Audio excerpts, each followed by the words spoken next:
I see you. Die hard. Trap. We gonna do this one the right way.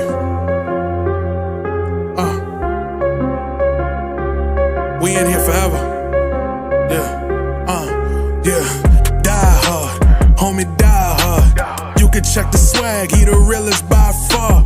Swimming in that blue and orange, he the lifeguard.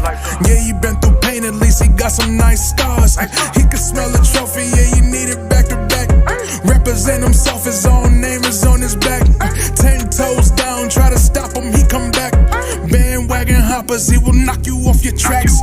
You ain't saying nothing, Nero been here from the start. He been working in the lab to take his team and make it art. See him going over film to help him build and make him smart. He will tell you how he feels because he's real and he got heart. He will never fade away, he will never change his face. Everybody picking faves and he's feeling out of place. Cause he is for the team and he always rep the squad. Like that Christmas movie, he gon' always die hard. City on my back. They ask me what's my name and it's on my back. I'm just speaking facts. We got big dreams, we ain't looking back. We be really die hard, yeah, that's a fact.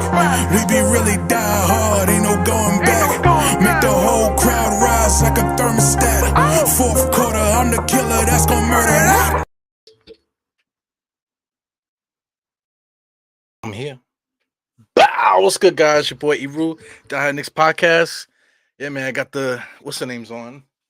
Gotta close this up. Forgot to close the back door there. But I got the glasses on because your boy is exhausted. I'm melting, man. The Knicks are now up 1-0 with 10 minutes and 35 seconds. Just kind of going back and forth, getting cardio. Both teams it seemed like they're excited about this game. So a couple guys here that should be Knicks, a couple guys that should be Utah Jazz players. I wish that the Knicks were more aggressive, making moves and stuff, but that's water under the bridge, crying over spilled milk and that things them, you know what I'm saying? Still 1-0. Number 23 pulls up, in and out jump shot. Jericho Sims almost taps it in, for Christ's sake. Here goes Julius, pulls up, fakes. Now he does, pulls up right in front of Market and knocks it down. So Julius' confidence in that three-point shot is astronomical, man. Unbelievable. Big time stuff there. So right now it's gonna be 4-0 right now. 9 minutes and 52 seconds. If you guys are following along with the kid, gotta make it a little bit bigger so I can see it, man. And it's all good, man. You guys can see in my eyes the picture there. You can see it's frozen. It froze as soon as I made it big. It froze. Pause. But we got guys like Colin Sexton is now upgraded to the starting point guard because they got rid of Conley's bum ass. Sexton is going to be able to show you what he can do. He had a good game the last game. Let me because they actually played last night too. So the Knicks and the Utah Jazz both had back-to-back games. Conley, the last game, is back to his old things, man. Sexton. He had 22 points, 5 rebounds, and 6 assists. So he's back into the starting role there. They got a steal there. 20-point a game score. Shout out to State. Me and State were begging for Sexton. I even took it a step further and wanted Sexton and Love on the Knicks. You know what I'm saying? To boost the bench and stuff, man. That would have been freaking awesome. But it is what it is, man. Utah now gets to reap the benefits of picking up a guy of the caliber of Colin Sexton, man. So that's big time for them. Shout out to Kessler. Kessler's really good. Olenek is a good veteran as well. They got Taylor Horton Tucker too. They finally scraped off the bench that almost had a triple-double in last night's game. Horton Tucker had 9, 7, and 8. Almost had a triple-double for a guy that wasn't playing, for no good reason. So they got rid of Malik Beasley on that team, and they have more guys. I was saying that, the Utah Jazz has excess players, so we could have snatched any of those guys off the roster if we so choose to. But we chose to get Josh Hart, so hopefully we get to see Josh Hart sooner than later. You know what I'm saying? And hopefully that he comes in and he has a positive, start to his Knicks career. I think he will, man. I think we're gonna love him. And that's the only reason why I'm here tonight, because I want to see the boy Hart do his thing. So we got Colin Sexton, man. Colin Sexton is another guy that's just like super competitor, man. It would have been really nice to pick him up. I'm glad we got Brunson, though. Brunson's a good player. So we got this guy, Crawford, Jordan Crawford finally scored there. They actually have 4. So 6-4 right now. Julius crossing over, pulls up right at the top of the key, knocks. Oh, I thought he knocked that down, but it's a complete air ball. 6-4. So it's a crazy game, kind of back and forth. Not nobody really has a flow, but you could tell both teams want to come out shooting here. Colin Sexton has a lot of energy. You could tell that. Brunson is up for that. Colin Sexton is short, but Brunson is like dwarfed. Compared to him, he looks like a dwarf. Look at number 23 gets another shot. That's marketing. So marketing has been missing all his shots, man. At least so far. Yeah, and let me say hi to some of the people in here. Earlier on up in the podcast. Of course, Mega's here. Shout out to Mega. Where's my wrench? Oh, you want a wrench? I'll give you a wrench. Yeah, man, I'm passing wrenches out, man. If you want a wrench, I'll give you a wrench. Yeah, man. For my rules, but let me make sure I turn the sound down here because I'm gonna have to do it manually. For my rules, if you want the wrench, you know what I'm saying. No banning people for no reason. You know what I'm saying. If you if I call you to arms, knock a guy out.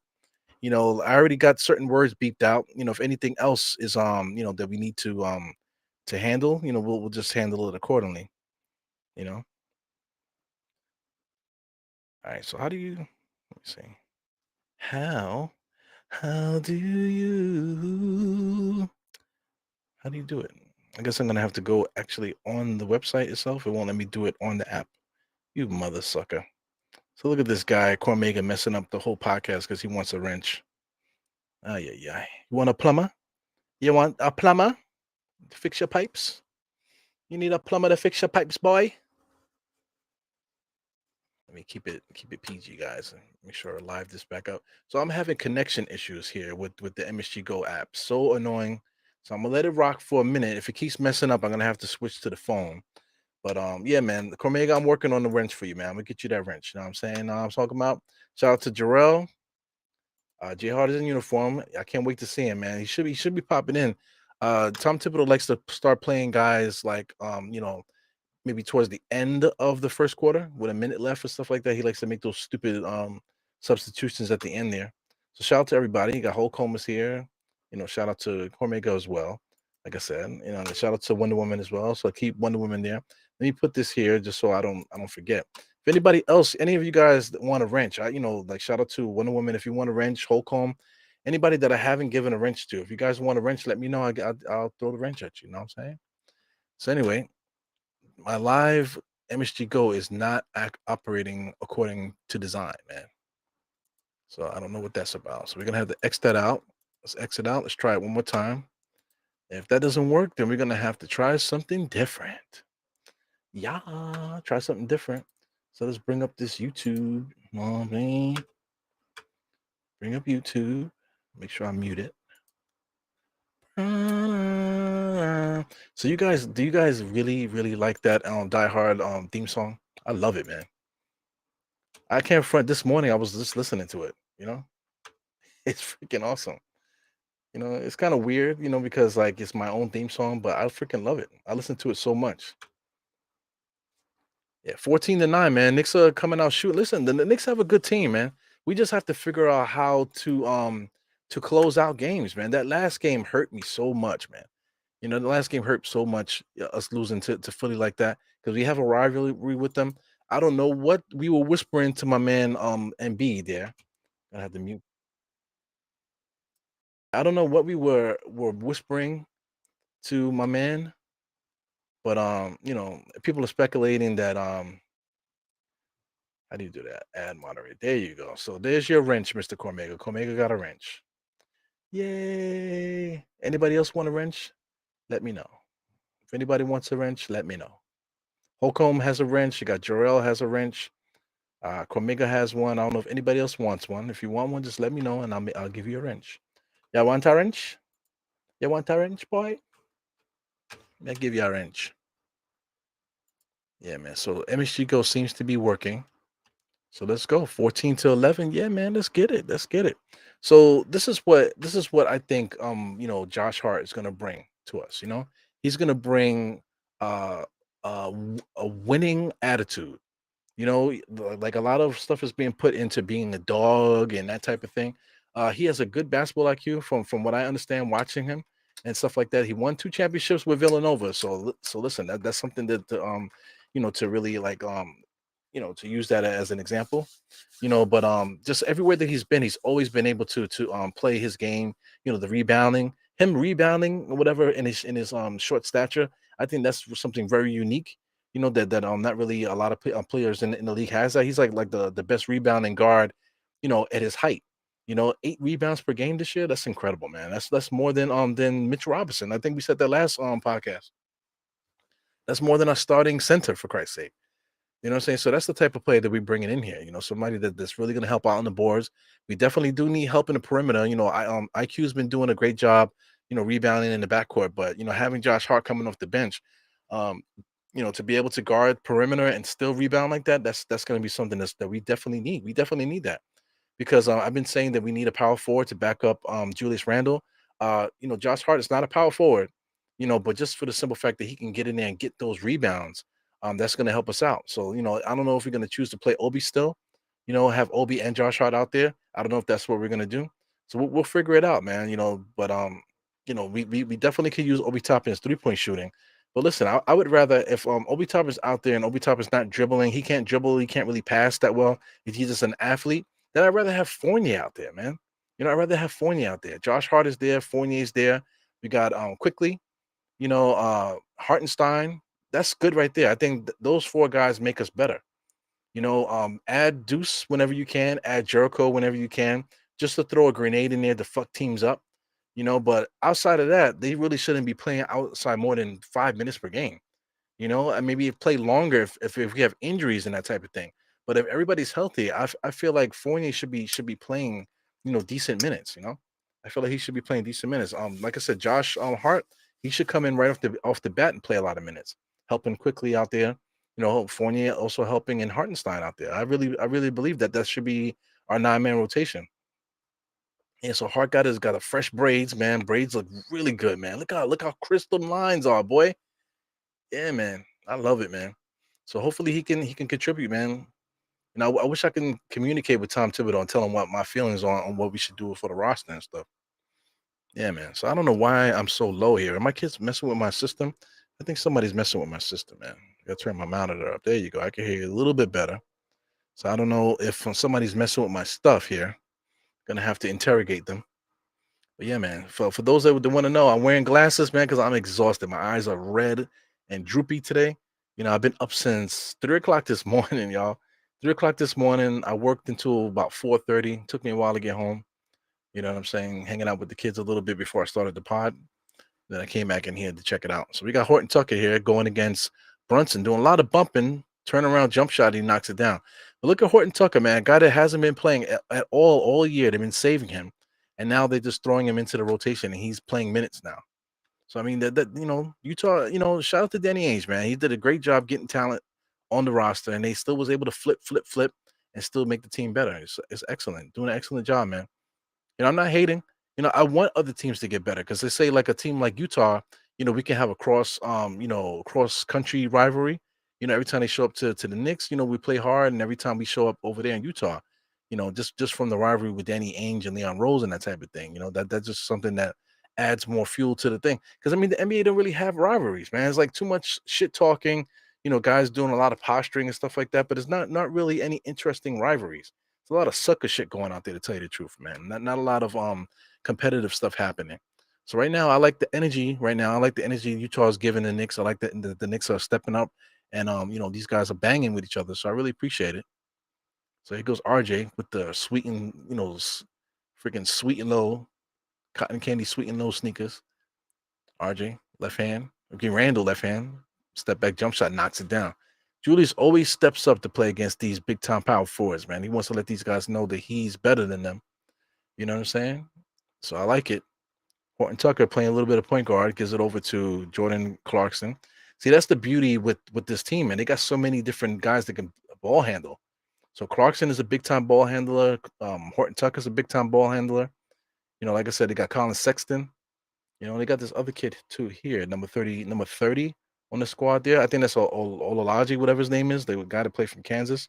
He's a decent ball handler too. So, ball handling is at a premium in the NBA, man. Guys that could be able to create their own shots and that type of thing. That's why I believe that Fournier should be playing over Miles. Miles can come in and just be the grenade. Same thing with Jericho. As soon as Mitchell Robinson is healthy, Jericho should only be coming in there just to hurt people. Miles McBride should only come in there just to hurt people, not to do anything else. At this stage of their career, because neither one of them are ready to be any kind of leadership thing out there. So we're definitely gonna pull these guys right up in there, and Tom Thibodeau's gonna drop three guys in there from the bench: Hartenstein, Hart, and quickly. And Obi's not a part of that mix. So me personally, I'm hoping that we never see Obi Toppin play another Knicks game. That's my wish. I hope we never see Obi Toppin play again. As long as Josh Hart does his thing, hopefully we never see that motherfucker play. That's number 30 there. Screaming as Jordan Clarkson just knocks down the 3-point shot. You know, Jordan Clarkson, man, is a handsome motherfucker. Pause if you want to pause that, but I gotta acknowledge the brother. He's a good looking dude, man. Filipino heritage. Shout out to Josh Hart, all business, about to make his way this debut into the Knicks here. 2 minutes and 54 seconds. Probably after this timeout, he'll probably be in the game. So we're gonna be heavily. I'm gonna be heavily watching this cat, man. Definitely, we're gonna be watching this dude like a hawk, so we can do some scouting and stuff like that, man. So shout out to everybody here. Cormega got his wrench. Anybody else want a wrench? You want a wrench? Who want a wrench? Come get your wrench, boy. Yeah, that shit is hard, man. I play it all the time. If anybody wants to hear it on its own without playing the podcast, I actually downloaded it to the page there. So you can go to the uploads, and then you'll be able to see just the song by itself. Know what I'm saying? Or just look up Die Hard Nick's theme song. Shit is awesome. When you hear it, makes you want to move the furniture. Ay ay ay. Adios mío. I don't speak Spanish, guys. Just letting you know. I know you guys know I'm half Puerto Rican, but I'm half Puerto Rican. So that the half that is Puerto Rican didn't teach me Spanish. Shout out to my dad. My dad used to come into the chat and talking. I think my dad comes in and takes a peek sometimes now. I really think that he thinks I don't do it anymore. But I'm still doing the podcast consistently, doing these watch alongs and stuff, man. So maybe my pops in here from time to time. I know my dad doesn't want to hear me inviting people to my hot dog stand all the time. He already gave me a speech about that. I don't really give a fuck, man. You know what I'm saying? But my dad says, never know who's watching. Yeah, I'm quite sure people are watching it, and they don't agree with the stuff that I say. But it is what it is. I gotta be true to I gotta be true to who I am, man. I joke around a certain way, and that's how it is. So I'm not, I already had that speech yesterday, so I don't need to revisit that. So this is Cormega. Yes, sir. Always dreamt of being a plumber. I've been a plumber all my life, man. You know, like I said, this is a nighttime show, 8 p.m. Like I said, unorthodox stuff going on here. So listen, every how can I put this? Every young lady out there needs a good plumber. You know what I'm saying? Everybody, even the ones that are part of the alphabet community. Everybody needs a plumber just in case, just to check the pipes. You know what I'm trying to say? You know what I mean? Anyway. He's becoming a shooting guard. What's up, Joe Curry, man? He said, JB's becoming a shooting guard now, and it is worrisome. But at the same time, who's out there? Who's out there that's gonna that he could pass to? Like Jalen Brunson is literally the number one option for us at all times during the game. Him and Julius, that's it. Because JB can't be looking to give RJ buckets if RJ blows wide open layups. You know, and then we got guys like Quentin Grimes that misses wide open 3-point shots. Guys are looking to give the ball back to him if he passes it. So what the fuck? So Brunson has to call his own number. And he feels very comfortable with it. Look at this. Step back jump shot. The guy's legs are extremely strong, man, for him to be pivoting like that constantly. Here goes Josh Hart, first drive to the basket, and he gets knocked and a foul. So his first basket will be a free throw, it looks like. Or you're going to call it on the ground. Let's see. He's setting up for the free throws. So Josh Hart's first basket will be a free throw. So, I love, let me tell you something, man. I'm very impressed by his physique. Pause. Like his shoulders, great shoulders. I love his stature, very strong. I love his intensity. You know, he misses his first free throw, so that's the nerves there. Definitely his first shot is a nick. Guys are talking to him, he's smiling. Jordan Clarkson said something too. So it is a big deal. It's a big deal for him to get his first bucket.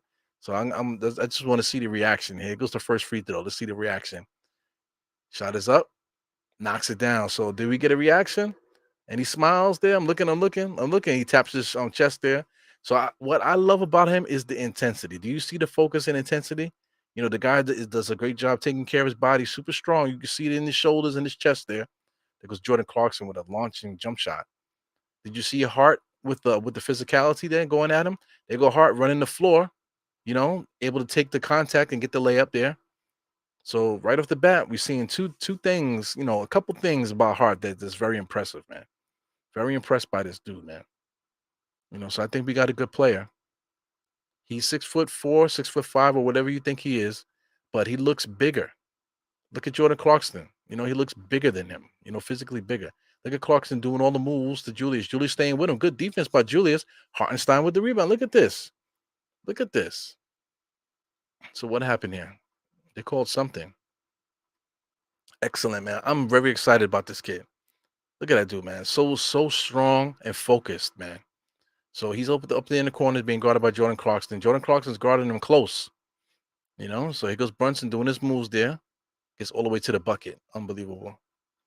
Brunson's unbelievable focus, unbelievable cardio to be able to get all these moves going. Here goes Horton Tucker. He's another good player coming up, like I said, coming off the bench. He wasn't playing. He literally was not playing for Utah. As soon as they made these trades, now they start playing him. Unreal, man. It's unrealistic. But that's dope. Here goes Brunson. Fake the pull up, gets it to Julius right in his office, knocks it down. Nope. Off, shoots that. He misses that. Here goes Horton Tucker running some offense there off the bench there.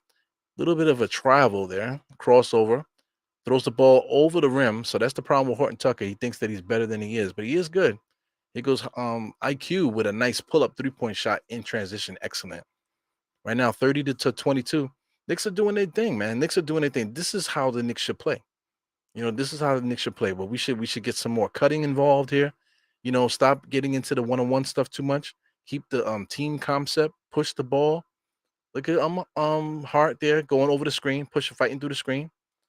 Hartenstein gives it to Hart. Hart, full head of steam, kicks it out to Brunson.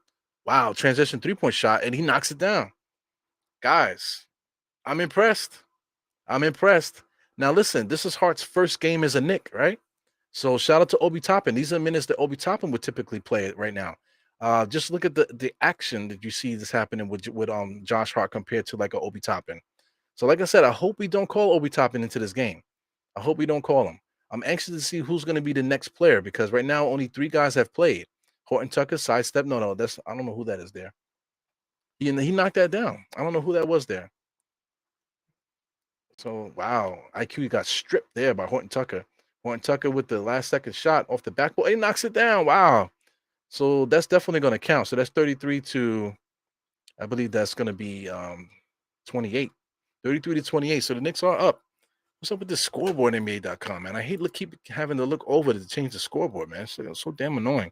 33 to 28. So definitely hit the shot on the buzzer. Really good basketball player, man. Horton Tucker. So, definitely much respect to him. He earned his spot, he earned his money. So and he earned his playing time. He's a good basketball player. So this is good NBA action, man. A lot of stuff happening here. Right now, I don't know if you guys are seeing what I see, but this guy, Josh Hart, is a really good basketball player. So it's definitely a big time pickup. Shout out to Cam Reddish. Cam Reddish is doing his thing in Portland, but fuck him because he didn't do this. He didn't do it consistently enough in New York. So right now, Josh Hart in his first game as a Knick, he's doing his thing. He's doing what he's been doing in his career. And as you guys can see, the energy, the focus, knowing how to play, knowing how to finish through contact. You know what I'm trying to say? The dude shoots 50% from the field. 60. I think it's 59% or damn near 60% from the 2-point range. So the guy does not miss. He doesn't blow layups and he doesn't like throw stupid shots up there. He makes quality 2-point shots at all times. 3-point shooting wise this year, he's only shooting 30%. But last year, I believe he shot 35 or something like that. For his career, he shot 34. So he's like a league average 3-point shooter, but still, his shooting percentage on the floor is incredible. So like I said, this guy's not going to make mistakes going to the basket. Going to the basket or making in between shots, he's going to take quality shots, not bullshit shots that Cam Reddish was taking when he was with the Knicks, or like not, he wants to be featured, that type of thing. He wants plays ran for him so he could do his thing. You know what I'm saying? Josh Hart doesn't have to do that. He plays the game. Same thing with Obi. Obi's just playing the role that Tom Thibodeau set for him, and he's not going to do anything else but that. But a guy like Josh Hart comes off the street, and he doesn't need to have something ran for him. He's just playing the game, play the game, and that's amazing right there, man. That's all we need. That's all we need. We need guys that love the game.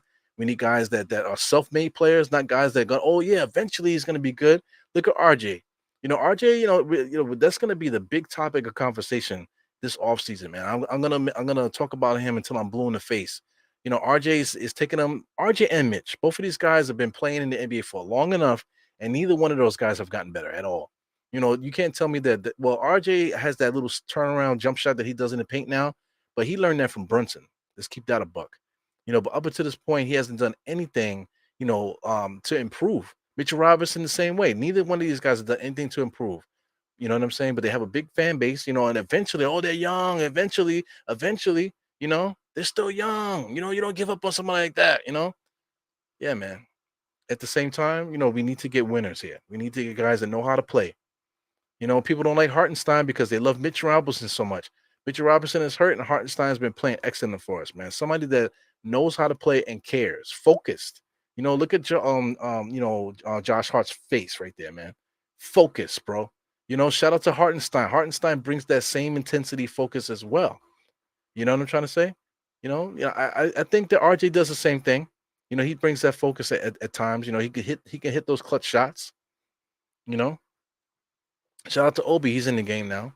So, sweet and low, dribbling, shot in the paint, gets blocked so easily by number 20. Is the number 20 there? I think that's a Kentucky player, Kentucky or Kansas. I can't remember. Anyway, here goes IQ dribbling, gives it to Hart all the way to the basket with the contact, shot off the rim. Hartenstein running right behind him, able to finish that play there. So right off the bat, Hart and Hartenstein are playing really well together. They're feeding off each other. Guys never played with each other, and today their first game, and you can see that they're definitely playing off each other, which is nice, man. Got some good ESP between them. 35-34, good basketball game, man. We got Rudy Gay out there, a lot of good players out there, good basketball. He goes Hartenstein just passed off for IQ, gives it to Hart. So Hart and Hartenstein got some ESP going on here. A little bit passes there. Hartenstein gives it to Obi, and what do they call? They call a foul on the floor. They call a foul on the floor, or maybe illegal defense or something like that. I can't hear, but something to that effect. Rudy Gay is a culprit. But good stuff there. Look at Hartenstein and Josh Hart going off each other. He goes Obi, gives it to Hartenstein. So we got some action here. Hartenstein's running some offense. IQ. Wow, I love it. I love it. Couple plays there where Hartenstein making decisions. He bypassed IQ in the play before that to give it to Hart. And just now he did the little two-man game with IQ, so IQ can get his shot off there. Look at that. Good charging. Did they call it? Did they call it? No, they call a blocking foul. He was moving. But look at the savvy stuff there that Josh Hart does. He's trying to get the charge. Look at the crisp lines on the shape up, man. That boy is ready, boy. That boy was ready. That was good. Very physical, just like Brunson. Very physical player, not willing to sacrifice his body. So here we go, Sexton. Josh Hart guarding Sexton. Look at Hartenstein picking up the pieces. RJ fighting for the rebound. Look at the guys scrapping. Look, this is what we need. Look at the Knicks basketball. IQ coming up the court. Wow, gives it to Hartenstein. Hartenstein with the contact, kicks it out to Obi. Obi's a bitch, gives it to RJ, kicks out the three, misses that. Hartenstein fighting. Look at Josh Hart. So what happened? They call what? Over the back probably on Hartenstein. It's fucking refs. Whatever, man. But I love what I see. I don't love on everything that I see right now. Yeah, man. Let me just catch up with what you guys are saying here. Yeah, I got a lot of sun in my eyes. You guys can see the light. You can definitely see the light in my sunglasses there. Trying to catch up. See Mr. Jackal's here. So this is all my peoples, man. Thank you for tuning in. We should have added a pure shooter to the team. Listen, we got Fournier. Fournier's a pure shooter. Look at Hart. Josh Hart with another rebound. Bringing the ball up the court. Look at Obi Toppin dribbling, trying to get to his corner. Hartenstein wide open, gets the IQ. Pull up. So I like the energy. I like the energy that we're playing with, man. We got better. We got better with Josh Hart. We got better. So definitely Obi is a part of this 9-man rotation right now. So I'm with it. Look at Obi. Obi can't defend nobody, man. He can't defend anybody. I'm so tired of him. He goes RJ. RJ gets it to iHeart. So we're running a lot of offense through iHeart. iHeart setting a lot of good screens there. RJ dribbling to nowhere. Nobody's cutting. Nobody's nothing. RJ still got the ball. Pass it. Here goes Josh Hart. Looking around, comes around the Hartenstein screen, drives on the other side of the basket in position for Hartenstein to get the rebound. Hartenstein gets the rebound. Another offensive rebounder. People say that Mitch Robinson's our best offensive rebounder. I think Hartenstein might be our best offensive rebounder, to tell you the truth. Or just as good as Mitchell Robinson. Goes Horton Tucker, causing all kind of havoc there. Gets it to Sexton. Sexton driving. He tries to bump Hart there. Hart stands his ground, gets the rebound. Nice tap by Hartenstein. Wow, man. Look at Josh Hart. Josh Hart with the heads up, drilling the ball up the court, gets it to IQ in transition and knocks it down. What are we watching right now? One player just comes in here and changes everything. Am I bugging? Am I bugging? Josh Hart comes in here and changes everything. This is his first game. Never played with the Knicks. His physicality, his ability to dribble and bring the ball up the court, look for open men. Him finding iHeart just now was excellent. Excellent. Unbelievable, man. Unbelievable. Don't do it. Don't do it. Don't do it, Pudge. Don't do it. John Starks, I don't know about that. But he's definitely playing fantastic. He's playing fantastic. So listen, Joe Curry said we should go for either Brandon Ingram or Mikal Bridges. I think Mikal Bridges is the one. RJ should be the first one up out of here. But Mikal Bridges now plays for Brooklyn. So would Brooklyn trade Mikal for RJ? That's interesting. That's interesting. But like I said, you did bring Brandon Ingram, but Brandon Ingram is already Brandon Ingram, 25-point a game scorer at some point in his career. You know what I'm saying? So you're asking for a lot. Even though RJ can shoot, can get that 20. You're asking a lot. Yeah, sweet and low, cotton candy, sweet and low, Tootsie Roll looking motherfucker, Mr. RJ Barrett. Yeah. What school did Isaiah Hartenstein come from? I don't know. You gotta Google that, buddy. You gotta Google that. Google it. Google it. Yeah, Obi's in the game. Let me try to catch up with you guys, man. I'm at 11. I'm at 8:11, and that was it's basically what time is it now? It's like 8:13, I think. Yeah, man. 6'4" bench player will be our best rebounder. He's playing fantastic. Do you see what he's bringing to the team? So this is great, man. This Josh Hart acquisition is almost like Derrick Rose looked like. Adding Derrick Rose a couple years back. You know what I'm saying? To save the season. Maybe Josh Hart could be that addition for us, man. He's not going to be a starter, but just him just adding that presence that we need, that extra player in the backcourt, that they can contribute rebounding, that can pass the ball, find an open man, that's fearless, driving to the bucket, could finish all on the contact. Unbelievable. Everything that he's doing is fantastic, man. Unbelievable. So this is a dream. He said JB Hart Bridges starting. That would be a dream, and then add Julius to the mix. You know what I'm saying? That's excellent right there. I like I Hart, his contribution. You know, Mitchell Robinson right now with the defensive thing that he brings there, but we also can get better at center too. Hartenstein is a good mix. Mitch Robinson is good too, but to add the combination of being present offensively, big time steal by IQ there. Gives it to Obi. Obi gets into the corner, back to IQ. Gets it to RJ. RJ beeline to the basket. There, does he finish? No, he doesn't, because he's a sucker.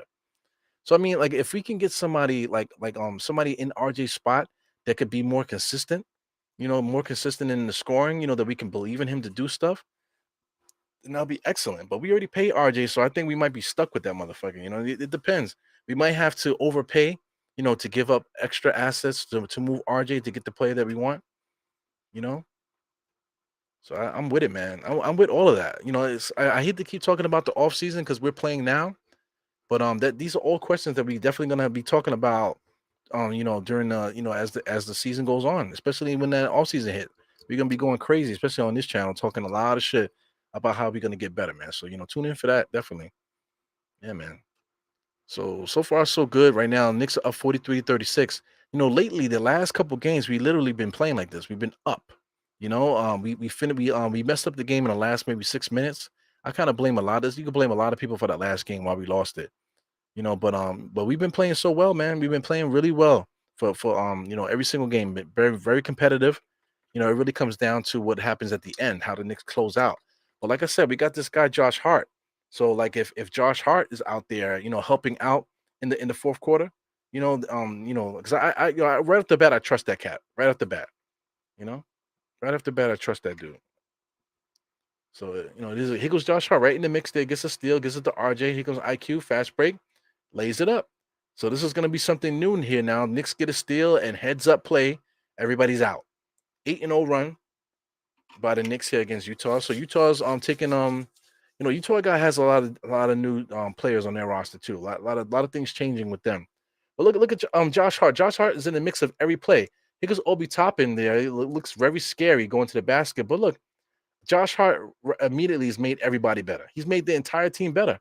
Unbelievable. So here goes Utah calling a timeout, and we gotta applaud. We gotta get the applaud button going on here, man. We gotta get the applaud button going because the kid Josh Hart is unbelievable. This is what we needed. Hey, listen, I got room service coming here. Oh my god, I got room service coming here, guys. So, my wife does love me. So, she loves me, but it's my money. I'm the one that bought it. Anyway, it's my money and I want it now. Do you see what the kid got here? Do you see what the kid got? Racist ass Papa John's. Yeah. Racist ass Papa John's. You know what I'm saying? Please support, black haters. Papa John's. Shout out to Shaq, you know, that went into business with him. You know what I'm saying? He owns a lot of Papa John's out there. So let's just open it up. Let's see what we got here. Let's see what the wife put in the box. I ordered it, so I know what it is, but I want to see how she put the box together. You know what I'm saying? Let's see what it is. You can smell it. I wish you had smell-o-vision. So anyway, it's like basically a whole pizza. I'm gonna eat this whole fucking pizza, guys. I don't give a damn what you say. You know what I'm saying? I went to the gym today, so I'm getting pumped. I'm not trying to per se cut at the moment, but I will start cutting, but not today. So I don't know if you noticed, but one of the pizzas is actually half of them is Alfredo has Alfredo sauce, and the other half is just regular. But this is something new. Papa John's got like some kind of Parmesan crust on the bottom. God damn. So the kid's gonna get diabetes, possibly a stroke, right in the middle of the podcast. Because I'm eating all this damn oily pizza and stuff.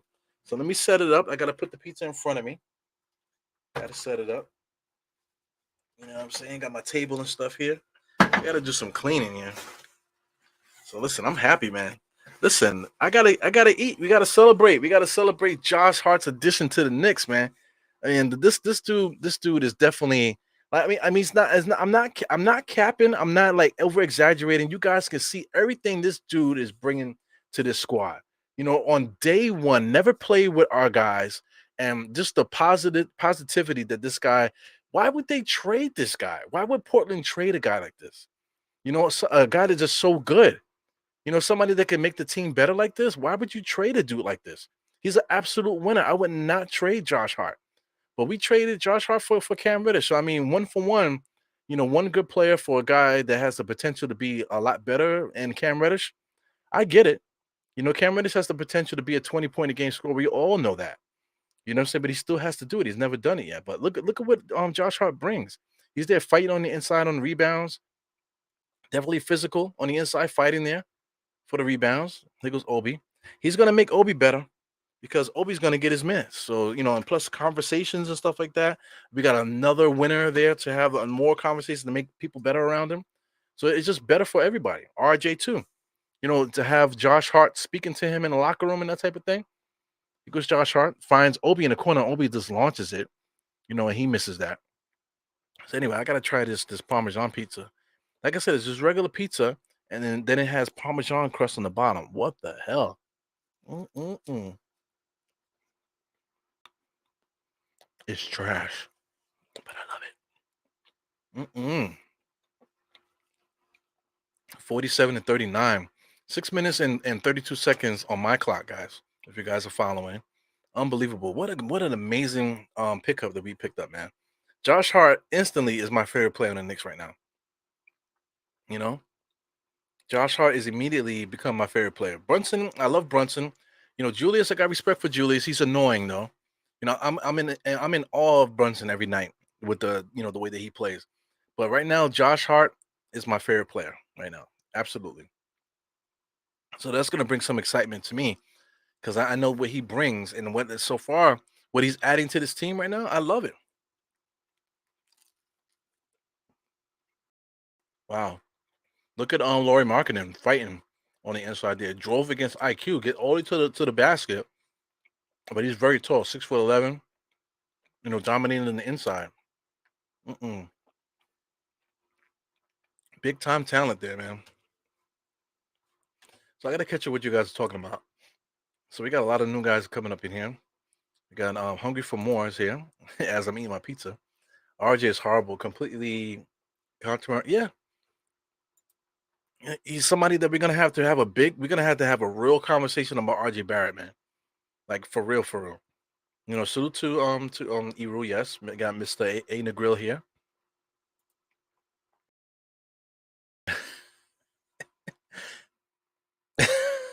Yeah, I get you, man.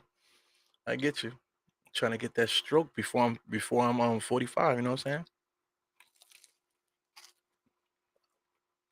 So Laurie Markkinen is fighting on the inside, working really hard, man. These guys are playing their hardest right now against the Knicks. You gotta prepare for it. This is MSG. Josh Hart says everybody loves to play here. Look at Jericho Sims. Jericho Sims is just not prepared to compete. He's not ready yet. He's always behind, a step behind everybody. For all what we think he could do and what he has done for us up until this point, the last few games, this guy Jericho Sims has always been a step behind. Not able to box out, not able to get his hand on the rebounds quick enough. And guys are over competing him and just being more successful around him. You know, Shout out to my guy Jason Jace. What's good, my man? So this is another coworker here hanging out here. Definitely happy to see Jason Jace in the chat here. So shout out to Jason Jace, everybody. Show some love to my man there. Always gives me big time support. Shout out to Generation JL too. He always pops in. I don't see him today. Everybody's working, man. We all are hard workers, man. These guys, we work a lot of hours. We be exhausted. So I appreciate him for popping in just to say what up. Yeah, man. I'm just taking a look at you guys, man. So Jericho's your favorite, but listen, Pudge, can you say that Jericho hasn't been playing well? I think he had a decent game like a few games back where he almost had like a double type of thing, or a couple of other games back too. He might have had maybe like 4 points or so, but he had like 11 rebounds and he was playing really good. But after that, the last 3, 4 games, he's been atrocious, man. You know, he's just somebody that we really cannot rely on consistent with the consistency. We can't rely on him. Like I think he gets overwhelmed. I think he gets overwhelmed in the moment. I don't think he's ready yet. He just has to keep getting better. I think he will get there, but he's not there now. Yeah, man. So I'm with it. Yeah, so I mean, this thing, faith. I got faith. Listen, people have faith in Frank Ntilikina. People have faith in Kevin Knox. They got faith in RJ. Faith in Mitchell Robinson. Faith is only going to get you, but somewhere. You know what I'm saying? So I mean, people have faith in like certain religions and stuff like that. But at the same time, you got priests that molest little boys and shit like that. So you put all your faith in this one thing, but then they betray you. Still, even though you have all this faith in this stuff. You know what I'm saying? So the faith is really in the game. Like you believe in the game, you love the game.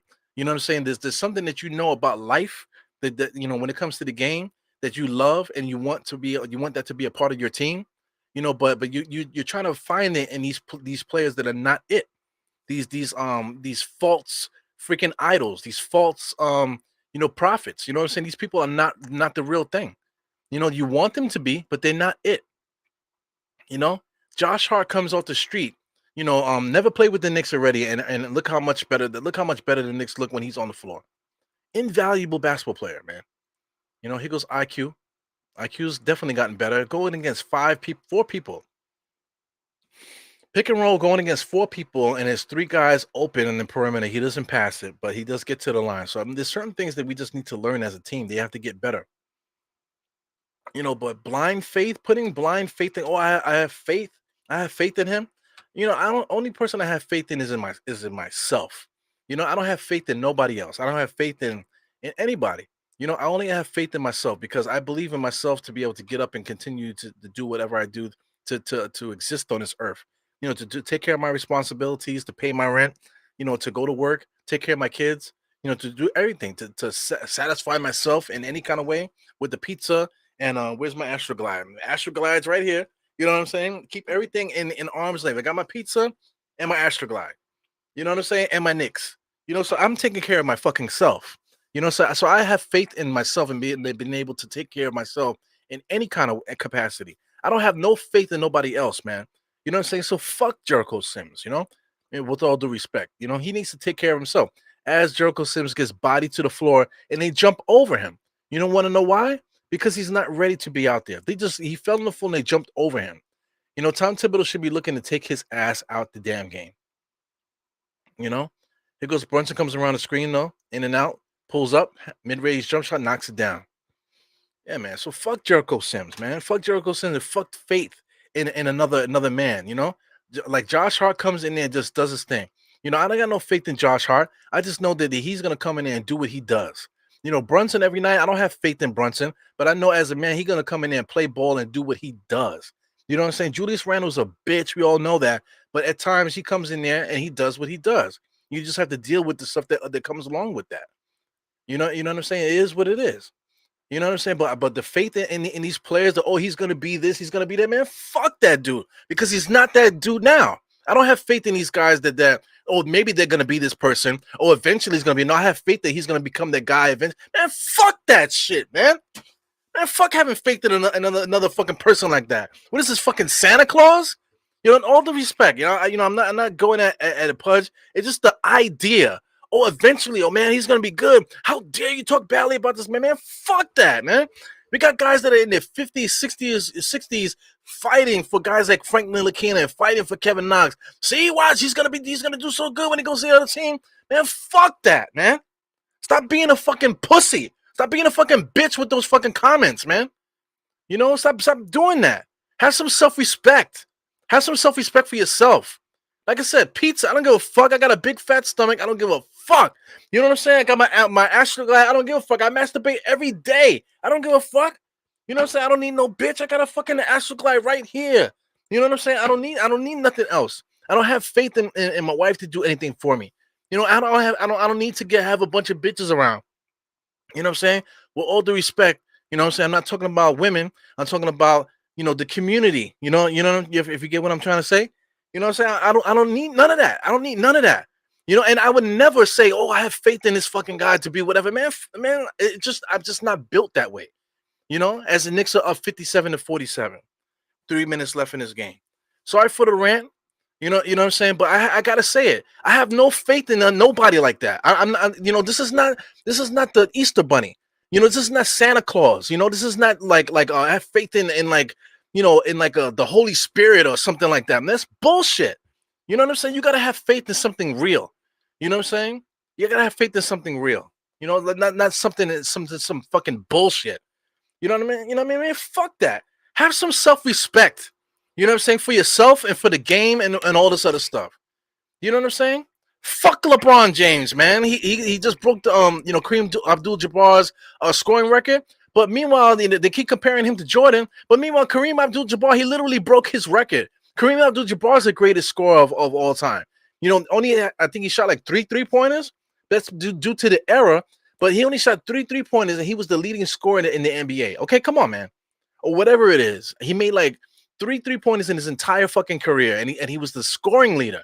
But meanwhile, we're going to keep comparing LeBron to Jordan. But meanwhile, Kareem Abdul-Jabbar, I believe he got like 5 championships too, or something like that, 4 championships or whatever he has. He's a great player too. You know, but we're gonna keep comparing who's the GOAT between LeBron and Jordan. Man, fuck all that bullshit. Because what it is that guys, you know, in my opinion, I think guys want to put the Astroglide on LeBron and massage his balls into their skin, into their fingertips. They want like his essence in their body. That's what I think. You know what I'm saying? With all this like, oh, we need to get a superstar every fucking night. Oh, we need to get a super. Knicks need to get the superstar. You know what I'm saying? No, you want to get the Astroglide and stick it up the ass of your favorite player, so you can worship them, because that's what you want to do. You know, you want to worship somebody. You're not into the game like this. You know, you're not invested in the game. You're not enjoying the game. You don't know the game. You know, all you want to do is fucking masturbate. The superstar. Get the superstar here so you can do like this to them. You know what I'm saying? Come on, man. Look at the Brooklyn Nets. You know, with Kevin Durant. They had Kevin Durant. They had fucking Harden there. They had Kyrie over there. They traded Harden for Ben Simmons. Everybody's looking to jerk these superstars off. Oh, how many championships they're gonna get? Look at the Knicks. Oh, the Knicks suck, right? Oh, this is a Nets town now, right? Fucking get the fuck out of here. It's all bitch mentality, man. All that shit is fucking bitch mentality. I'm tired of that bullshit, man. Get the fuck out of here. Now the Knicks are up 62-51 right now. Come on, man. Have some fucking self-respect. Get the fuck out of here. All that because Pudge Knight says that he's a 58th pick, and I got faith in him.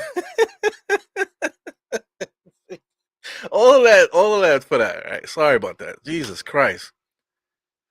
Hi, yeah. Welcome to the Die Hard Knicks podcast. Your boy Eru is just going crazy, sweating here. You know, I'm tired. You know, but I just got awakened. You know what I'm saying? Just the juices got flowing just now, man. It's like fuck it. You know what I'm saying? Come on, man. I'm a grown ass man. You know what I'm saying? Yes, I masturbate every fucking day. You know what I'm saying? I masturbate every day to keep myself out of your wife's bedroom. You know what I'm trying to say? Because if I didn't do that, then I would be in your wife's bedroom. But I have, self-respect for myself, that I did take care of myself the way that I need to take care of it. That way I won't be doing other stuff. You know, same thing. I like it, so I don't be robbing you, stealing your car or whatever. I'm doing what I need to do to take care of myself, the right way. Making sacrifices or whatever. That way I won't be running up on you talking about, hey, can I get that wallet real quick? You know what I'm saying? Because I'm a grown ass man. You do what you need to do so you don't have to go out there and hurt nobody. Here goes Jordan Clarkson, pull up 3-point shot here. 30 seconds on the shot clock. Julius Randle picks it up. I'm surprised they didn't call traveling because the NBA is a bunch of sissies. Here goes Brunson. Top of the key there. Tom Thibodeau's calling something, so they're looking for a last shot. So I mean, there's a 5-second differential on the shot clock. It looks like 19. Excuse me, 8 seconds, 7. Brunson kicks it out to Grimes. Grimes crossover, pulls up, mid-range jump shot, misses that. Jericho Sims is standing there, and he has no clue. Shout out to the dude that he's guarding. That's Kessler. He's also a young player, but Kessler is better than than Jericho Sims. Kessler is better than Jericho Sims. Period. You know what I'm saying? So I don't have no faith in freaking Jericho Sims. Get better, fam. Get better. Be a man. Have some responsibility for yourself. Get better. You know what I'm saying? I don't have no faith in somebody. Get out of here. I have faith in people that do something for themselves. You know what I'm saying? They have these stupid cliches. Oh, surround yourself with like-minded people. Surround yourself with people that do something. People that say that are just trying to hypnotize people because they know that shit is bullshit. You don't surround yourself with people like-minded people or people that lift you up. But meanwhile, you're the one that's pulling everybody down. But you gotta surround yourself with all the people that's gonna build you up. Meanwhile, you're pulling everybody down. Like, get the fuck out of here, man. You know what I'm saying? I'm just tired of that mentality. Surround yourself with yourself. Build yourself up and be confident in yourself and do what you need to do to get yourself up. You know what I'm saying? And you don't need to hurt nobody to do it. You take your responsibility, make yourself better to sustain yourself. And then you don't have to worry about, oh, well, I got to do it because my wife is going to leave me if I don't. Or my kids are going to do this if I don't do a certain thing. Or a guy's going to beat me up if I don't do more push-ups. It'll be, I got to do my push-ups or somebody's going to fucking rape me in the street. Come on, man. Get the fuck out of here, man. Stand on your square. Get better. Get better. You know what I'm saying? Get that mentality. Don't have no faith in anything else to help anything else get better. Trust in what you can do. And if you cannot trust yourself, then just blow your fucking brains out, man. Because if you cannot trust yourself, then why are you here? If you're afraid to do shit, then why are you here? Why are you even existing? You know what I'm saying? Why are you even existing? You have to put faith in yourself at all times. You know what I'm saying? And then if other people are not doing that and other people are saying shit like that, then you cannot have them around you. Period. You know what I'm saying? And if it comes down to when nobody's around you and you have no friends and nobody around you or whatever because everybody's a bitch around you, then ta-da! Guess what? You have just achieved happiness as a fucking grown-up. You know what I'm saying? You just achieved happiness as a grown up because you eliminated all the bullshit around you and you're self-sustained here with your generator and your fucking natural water and everything else that you need to do to sustain your life. You don't need no other fucking bullshit out there. Anyway, this is halftime right now. The Knicks are, excuse me, where are we at right now? The Knicks are 62-56. The Knicks are winning. We're playing such a good basketball game here, man. So that's how I went on a tangent and I'm saying a whole bunch of stuff here, man. But this is fucking real. This is to me is real. You know what I'm saying? This is just basketball and stuff like that. We're talking stuff, but I gotta remove myself from it just to bring the real back to it, man. Because this is not like we're not. This is not comic books and shit like that. While we're talking basketball, is not really real and stuff like that. We put a lot of emphasis and focus on things. You know what I'm saying? But it's not really real.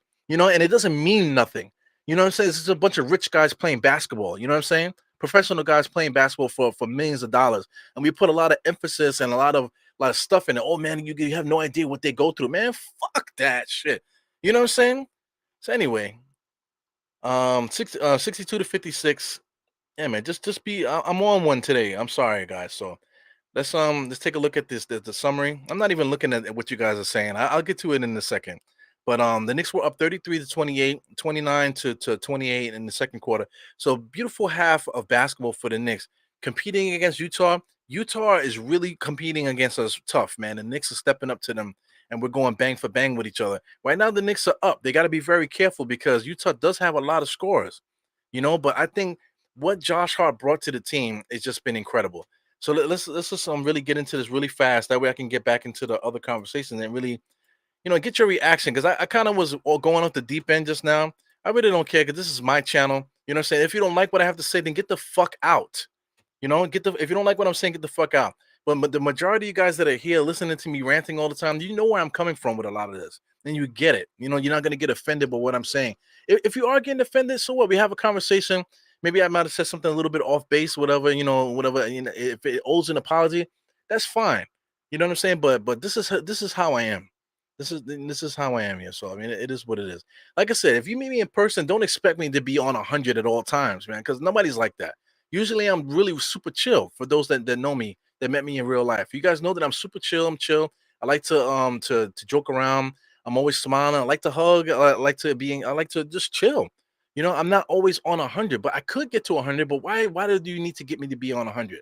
You know what I'm saying? This a lot of this is kind of a character a little bit too, a little bit exaggerated sometimes. But this is still me. This is my personality. You know, it is what it is. Anyway, Utah, a lot of shots on the basket. Not really too many shots in the middle. A lot of 3-point shots. So you see a lot of X's there. So they missed a lot of 3-point shots, but a lot of layups though. They got a lot of shots on the basket today. So they're shooting 48%. They got 48 shots on the ball. The Knicks have 47 shots on the ball, shooting 51%, but a much more balanced attack. The Knicks are shooting the ball all over the court. So the Knicks are playing really well, man. So I really want to get into what Josh Hart did statistically. Knicks were actually up by 12 at one point. Head to head, rebounding wise, the Knicks are up by 2, so they're competing, man. The assists are even. The steals are just about even 3-2. Blocks are the Knicks have 4 blocks to 2. Knicks 3 turnovers, which makes me happy. 51% from the field, 47 for them. 35 and 29. So everything is pretty even across the board here for both teams. Points in the paint. You saw there was a lot of shots on the rim for Utah, man. They've been making a lot of layups on us today. 30 to 24. Second chance points. Utah has 6 to 5. I thought the Knicks did a really good job on the offensive boards, especially with Hartenstein and stuff. Jericho Simmons is getting way too many minutes. He doesn't have it. There's something going on with him. He needs to be pulled. So why not play Hartenstein the more minutes? I don't understand. Let Hartenstein play the majority of the minutes. Are you splitting Jericho and Hartenstein's minutes in half? I just don't understand Tom Thibodeau. Fast break points, the Knicks has 18 to 7, which is interesting. And I think that fast break points has everything to do with Josh Hart. So I'm really excited to see this box score. So let's check out the box score. Should we just start? Well, Utah is first, so we have to wait for the players to jump and get in place. I always say this. If you notice, you see the Azubuki is there. The starters are underneath. In a few seconds, this will jump, and then the starters will be in place. So I tried to wait to see if on NBA.com when they're gonna do it. It takes a little while sometimes. But anyway, Kessler started at center for them. He played 17 minutes.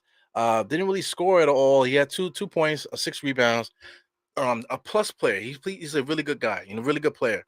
So I appreciate what he did for Utah today. Colin Sexton was very aggressive, very strong today. Four for 8 so far, 10 points, 4 assists. You know what I'm saying? If he finishes the game with 20 and 8, man, that's excellent. Big time pickup by Utah.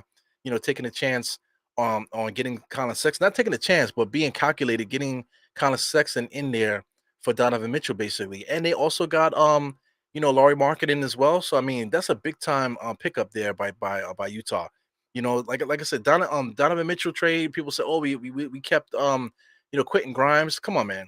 Just Colin Sexton and Laurie Marketing alone, the Knicks could not match that. We were not giving players up on that caliber. So they made the trade that they needed to make Utah. So I know they're not crying on the way to the bank. Jordan Clarkson is excellent, a starting player for them. 11 points, 2 assists, 3 rebounds. So their backcourt is set now. Colin Sexton and Jordan Clarkson are really good, man. It's a really good backcourt. Like I said, Laurie Marketing, they got him listed as a small forward. He's a power forward though. Kelly Olynyk, they got him listed as power forward, but he's a center for them. He has 7 points, 3 rebounds. He's a notorious Nick killer as well, so he's a very good player. Horton Tucker also surprised, only played 9 minutes, which is troubling to me. He had 9 points, 4 for 6, one steal, 1 assist. So he's a good player. I'm surprised he only played 9 minutes. Shout out to Ochi. Ochi came out there. He gave him 10 minutes basically, and he didn't really do much. He was active out there. Rudy Gay, I don't know why Rudy Gay doesn't get a lot of minutes either. He had 6 minutes and played excellent. 4 for 4 from the field, 9 points.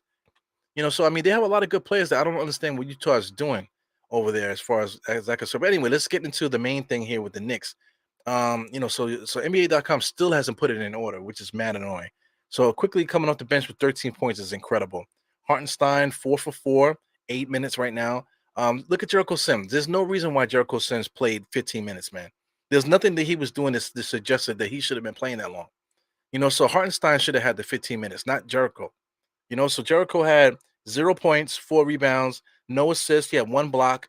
Not really playing well. People are taking advantage of him out there. From what I'm saying there. So I mean, I don't understand why Hartenstein isn't getting the majority of the minutes. At one point, Hartenstein was running the offense for like 3 or 4 plays straight. So why aren't we playing Hartenstein more? I just don't understand Tom Thibodeau's logic with things. RJ Barrett 1 for 6, typical RJ Barrett. RJ Barrett will score 30 points on one night, and then the next couple nights 1 for 6. Come on, 1 for 6.5. How can we win like that if one of our 20-point a game scores goes 1 for 6 from time to time? When it looks like he cannot play basketball at all. It's unbelievable on what RJ Barrett brings to us, man. He only has 3 points, 3 assists. So now they finally put it in order. That's so annoying. So RJ Barrett's back up top, guys. 3 points, 3 assists, 2 rebounds. He's doing other things to help us win, but we really need him to be able to put the ball in the basket, because if he can't score, then that's when Jalen Brunson starts going 1-and-1 and chucking. That's when Julius Randle starts chucking. If RJ Barrett is not scoring, contributing, then that's when the other guys will start chucking. And it's annoying. And then now you're forcing Quentin Grimes to try to score. And now you're forcing other guys to try to score that shouldn't be trying to score. You know what I'm saying? So RJ Barrett is the piece for that. But it's too late. We can't trade him now because the trade deadline is over. But I'm really thinking about RJ to get off this fucking team. I'm gonna keep saying it. RJ, Obi, RJ Obi. I would like Fournier to play. But Obi definitely Obi and RJ need to be relocated. If they go to another team and play better, they're fine. Same thing with Cam Reddish. If he becomes a star in Portland, God bless him.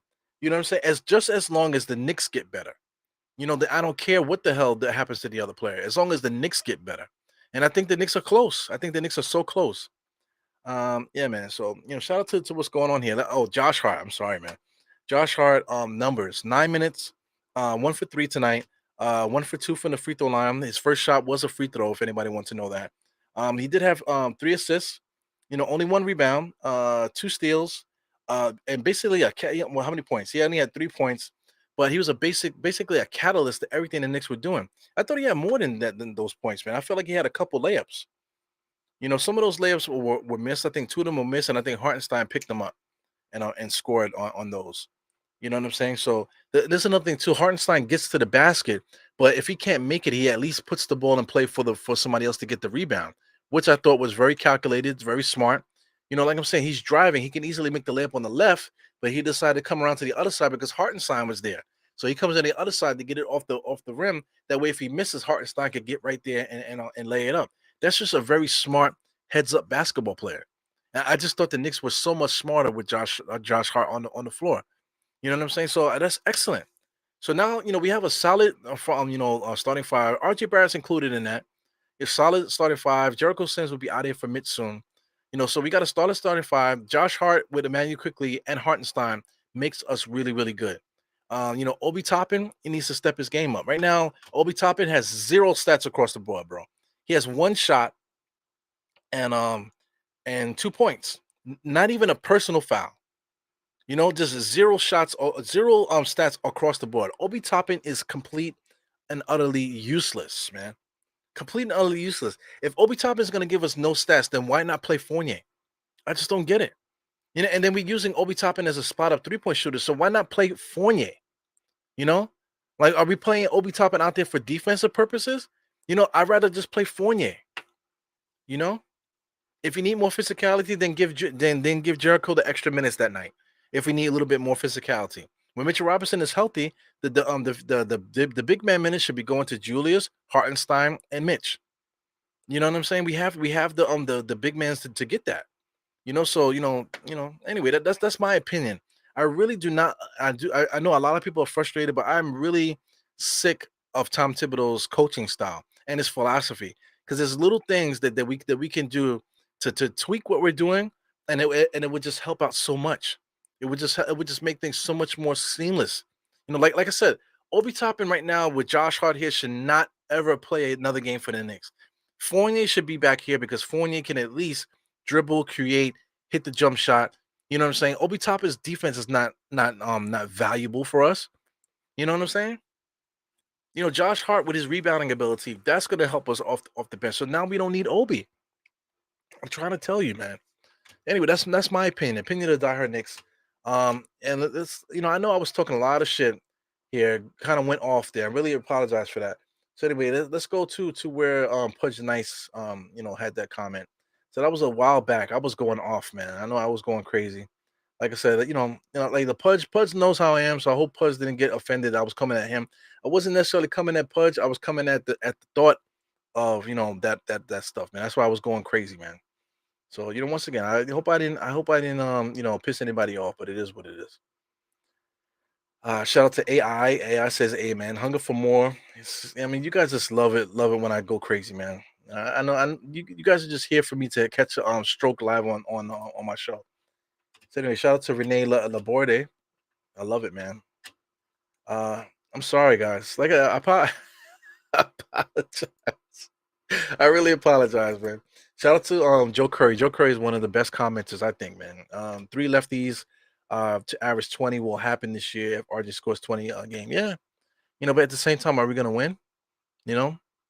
Shout out to Chicago. They have 3 20-point scores, Well, I think Vucevic is getting like 18 per game.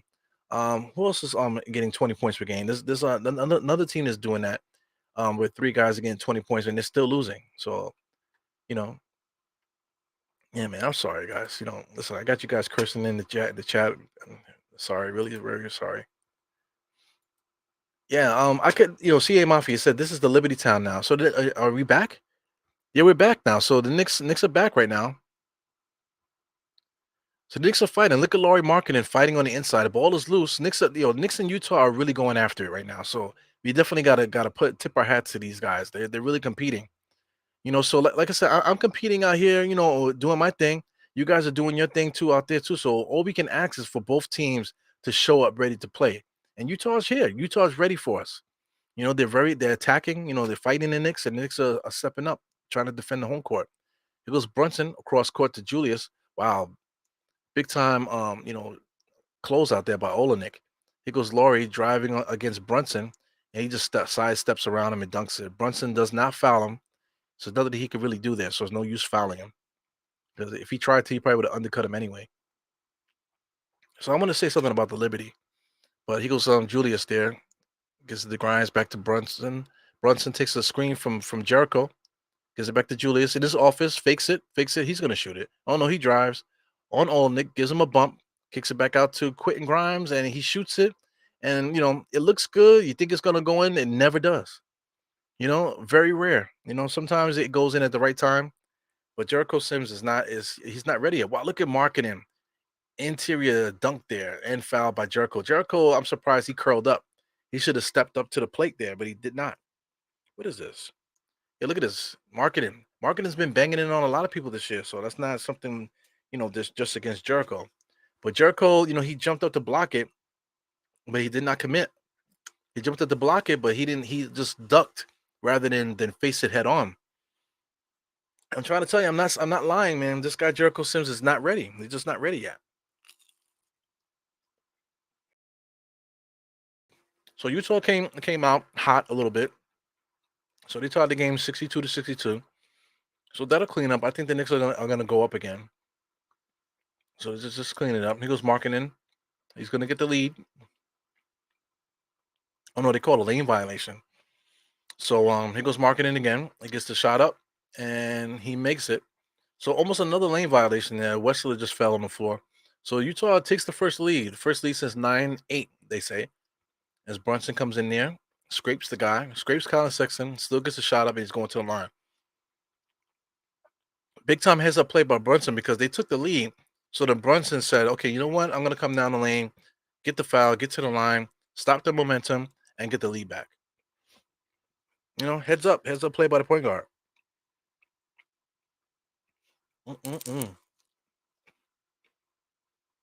Yeah, so I wanted to talk about the Liberty. Look at what the Liberty has done. They went and traded for a former MVP, recently MVP. A girl in her prime, a young lady in her prime. We already had they already had drafted Sabrina already. And then they go and sign the best player in the WNBA, arguably the best scorer in the WNBA because she literally led the league in scoring last year, and she's a champion in Seattle.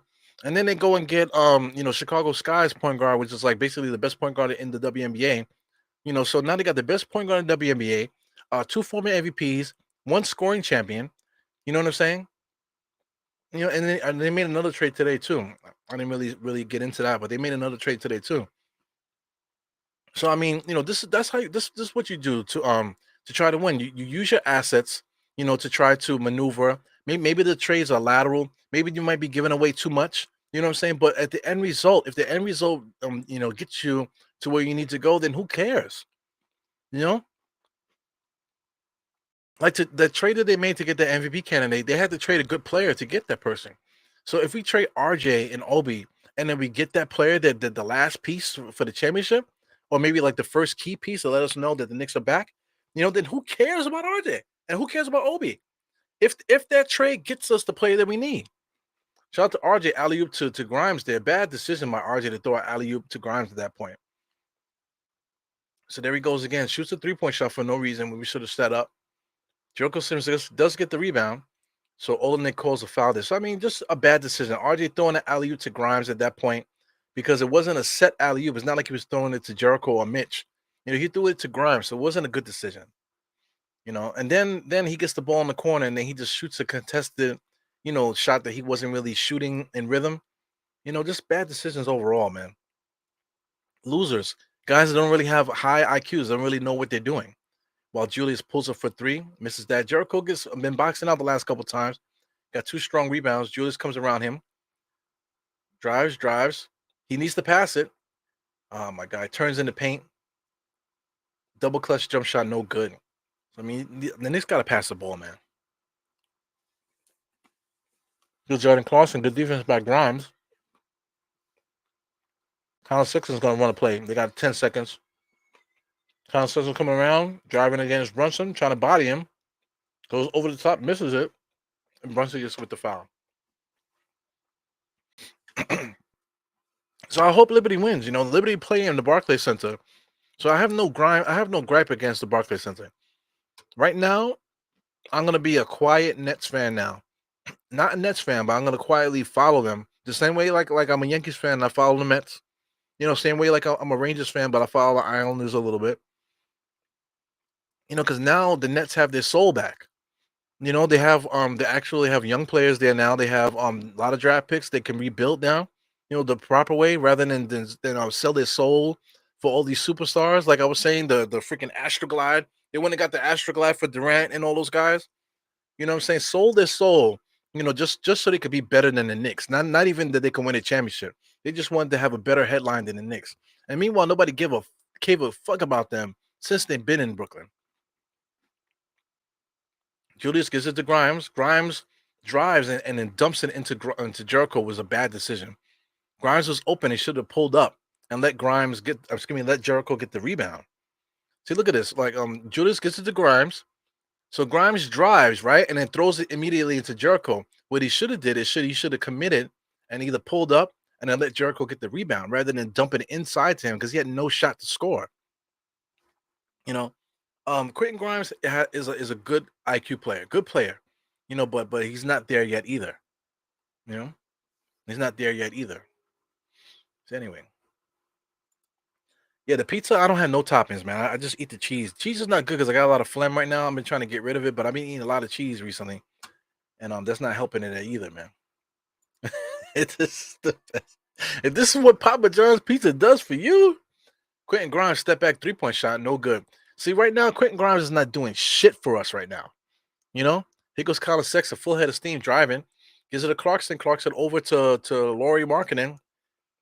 He had a good opportunity to blow the Knicks out the water just now. Here goes RJ skippity pop across the court there with his sweet and low shoes, running a slow motion, trying to pass it to Quentin Grimes right in front of Olenek there. Freaking waste. Ay, ay. Molly popping shades. Yeah, hey. I don't do any drugs, man. It goes RJ. Pull up 3-point shot. He finally knocks it down. Yeah, man. So all the RJ fans got a release just now. The pizza sweats. You guys. Let me see what Blum is saying here. Colin Sexton. What happened? So they call a loose ball foul there on Julius, I think. Stupid bullshit foul. He goes either the risky business shades. Sometimes he just gotta say fuck it. Yeah. Yeah, that's what my grandfather said, man. My grandfather said he used to call me Junior, right? He said, Junior, sometimes you just gotta say fuck it, right? And if they don't like it, fuck them, right? And if you don't like it, fuck you too. You know, that's something one to grow on by Papa Iru, my grandfather. You know, sometimes you gotta say fuck it. If they don't like it, fuck them, right? And if you don't like it, fuck you too. Yep, that's one to grow on there, guys. Tattoo that to your chest. Ay, ay, ay. I mean, you guys are talking a lot here. Trish D was going. I think Trish D gave us a super chat.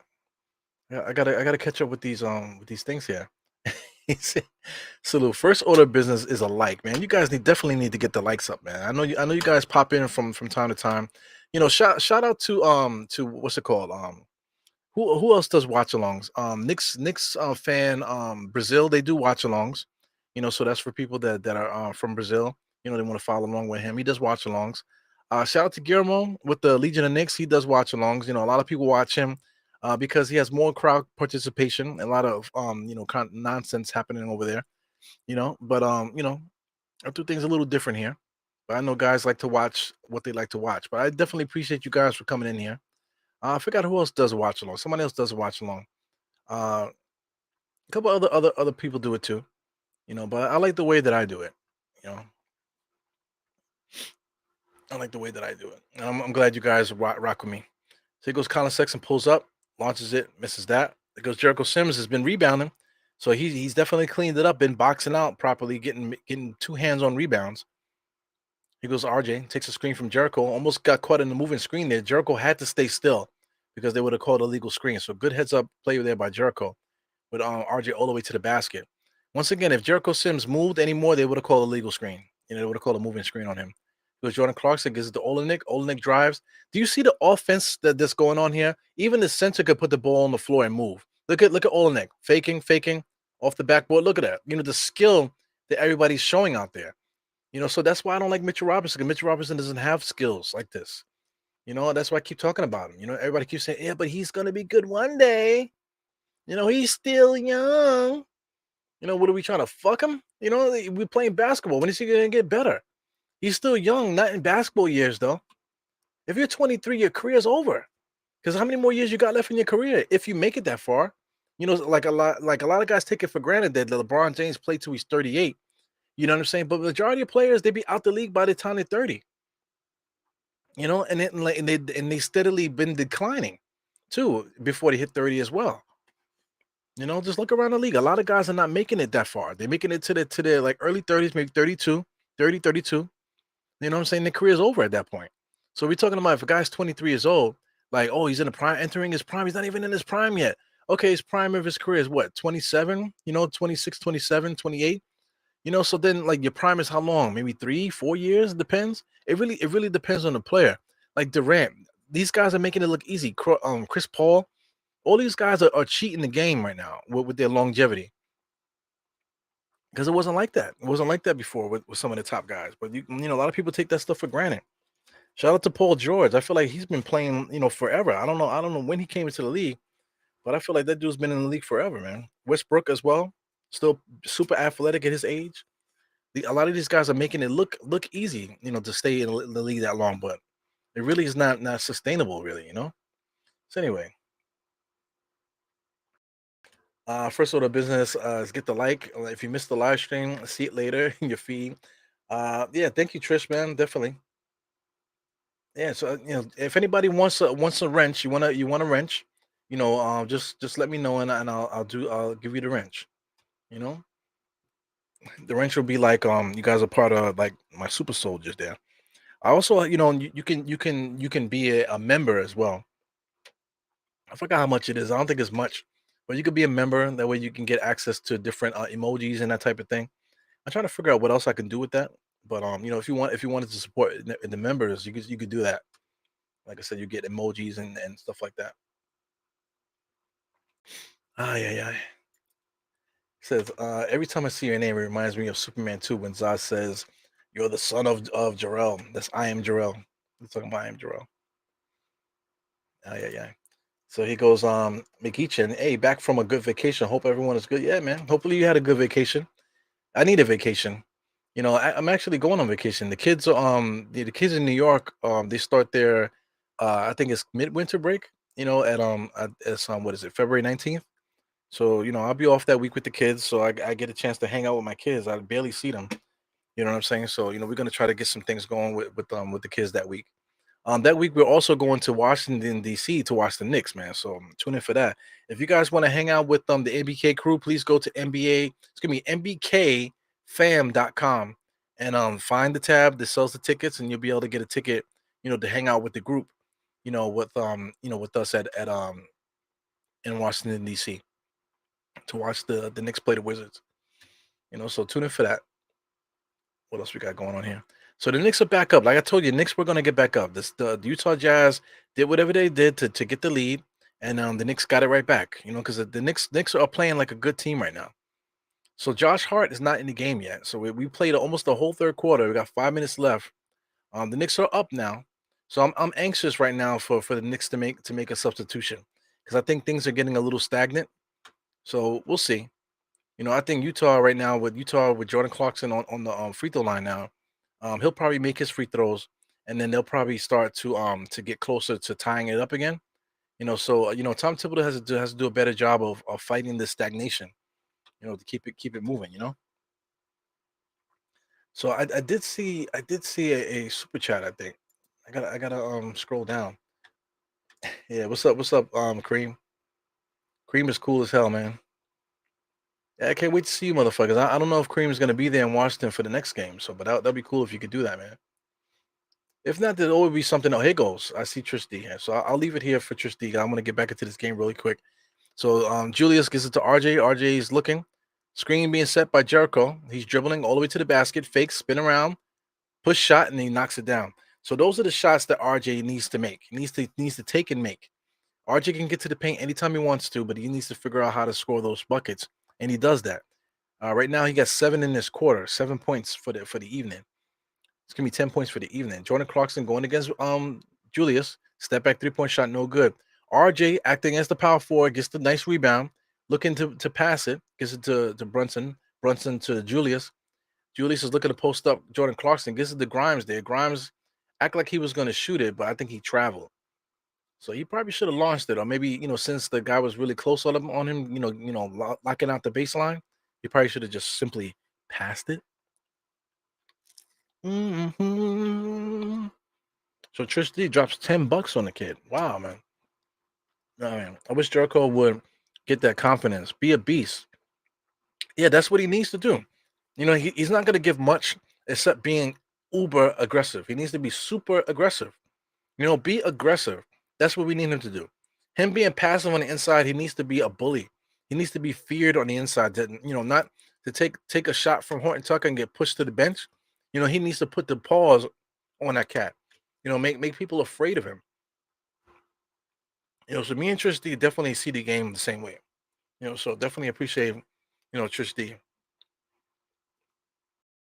When I say hurt people, is not to injure them, but you gotta put the flesh on bone. You gotta not put guys on their ass. You gotta hurt people. You gotta knock them down. Jericho Sims in the game is like, oh shit, this motherfucker. You know what I'm saying? That's what we need to do. Because when Oakley came out there, you had to go. You had to make sure that you took a nap, you know, and took your supplements and stuff like that. Papa Advil before the game started because Oakley, Mason, Ewing, and all these guys were going to be bullying you for 48 minutes. You know, so that's what Jericho Sims needs to catch that. Look at Josh Hart fighting on the inside for rebounds just now, man. Super risking his body and everything to get those rebounds. Julius Randle wide open for three, fakes it, drives, crossover, step back, 3 point shot, no good shot. That was not good. But look at Josh Hart fighting for rebounds, gets the IQ. Julius Randle fighting for the tipping and knocks it down. Look at what Josh Hart brings to the table. Guys like Obi Toppin are just standing in the corner waiting for something to happen. Meanwhile, Josh Hart just coming out here and showing you what it takes, to manufacture offense and shit like that. Just doing your job, not saying nothing, walking with strength. Look at it, walking with strength and confidence, going hard, because he puts in the work, super strong, super focused and stuff like that. It's playing his game. You know what I'm saying? Not being a bitch. You know what I'm saying? Not waiting for somebody to give me a chance. Not praying that one day, if I put faith in him that he'll be able to do something. No. Josh Hart is just like, yo, the ball is there. I'm gonna go get that rebound. You know, there's a play to be made. I'm gonna make that play. You know what I'm saying? Excuse me, guys. I'm gonna make that play. You know, I'm not gonna sit and wait for somebody else to make the play. Yeah, that will work. RJ for Mikal Bridges, that might work. Like I said, the Brooklyn Nets need to really make amends. So if they traded and gave the Knicks Mikal Bridges, I'll be inclined to give them RJ. Plus maybe give them a first round pick if that works. RJ in the first round pick for Mikal Bridges, I'll do that. You know what I'm saying? RJ might potentially do well in Brooklyn. Okay, cool. But I think Mikal Bridges on this squad with this group, I think that takes us to the next level. I think, you know, because everything that we want RJ to do, Mikal Bridges would do that, thankfully, more and much more efficiently too. Mikal Bridges is very efficient, so probably like the most efficient role player in the whole NBA. Mikal Bridges. I think we said that before when we played Phoenix. He's just one of the most efficient players in the whole entire NBA. Shooting from the field and shooting 3 pointers and stuff like that. He's not a volume scorer. He's just a team player. You know, let's get him on the squad. And see what we can do. You know what I'm saying? That's very interesting. Mm-mm.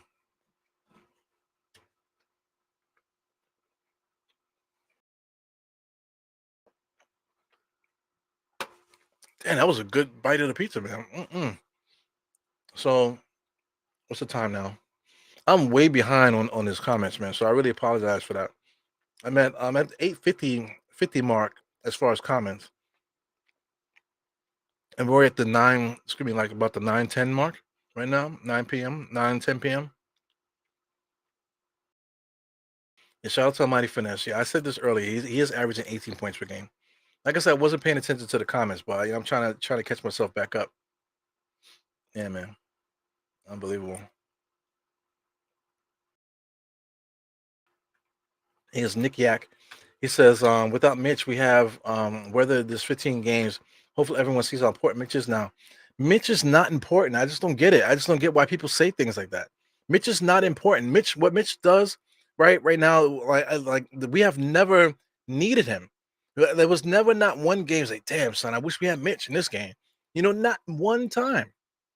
Not one time. The games that we lost, if we had Mitch, would we have won them? No. In this game right now, do we need Mitch in this game? No. What would Mitch do for us right now? Mitch doesn't score on the inside. So we're not missing his scoring, his defensive presence. I think Hartenstein and Jericho Sims are doing a decent job. Team defense, I think the Knicks are doing good. So of course, adding Mitchell Robinson to this mix is definitely going to make us better. Yes, but it's not like, yo, man, look how important Mitchell Robinson is. Are we really going to miss him? Oh, we really miss him right now. No, we don't. Absolutely do not miss him. But like I gotta say, I gotta clear it up because if Mitchell Robinson was here, of course we're better with Mitchell Robinson. But I need to make it clear again that we absolutely do not miss him. It's not like, damn son, we need to get Mitchell Robinson back, man. Never, never, never.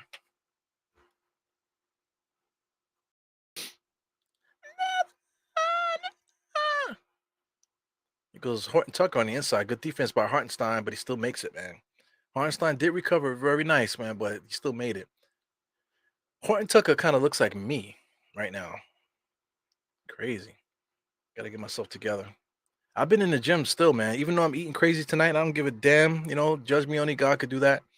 But I'm still in the gym. I think today was day 38. Um, Rudy Gay just got a steal there, and Rudy Gay is running up the court like RJ. Look at Josh Hart in the passing lanes, risking his whole body to get that ball. Here goes Julius pausing with 0-0 on him, drives on him and bangs it, baby. That's 80-75. So big time dunk there by Julius Randle, just going right at Jordan Clarkson. Bang, bang, baby. Bang, bang, baby.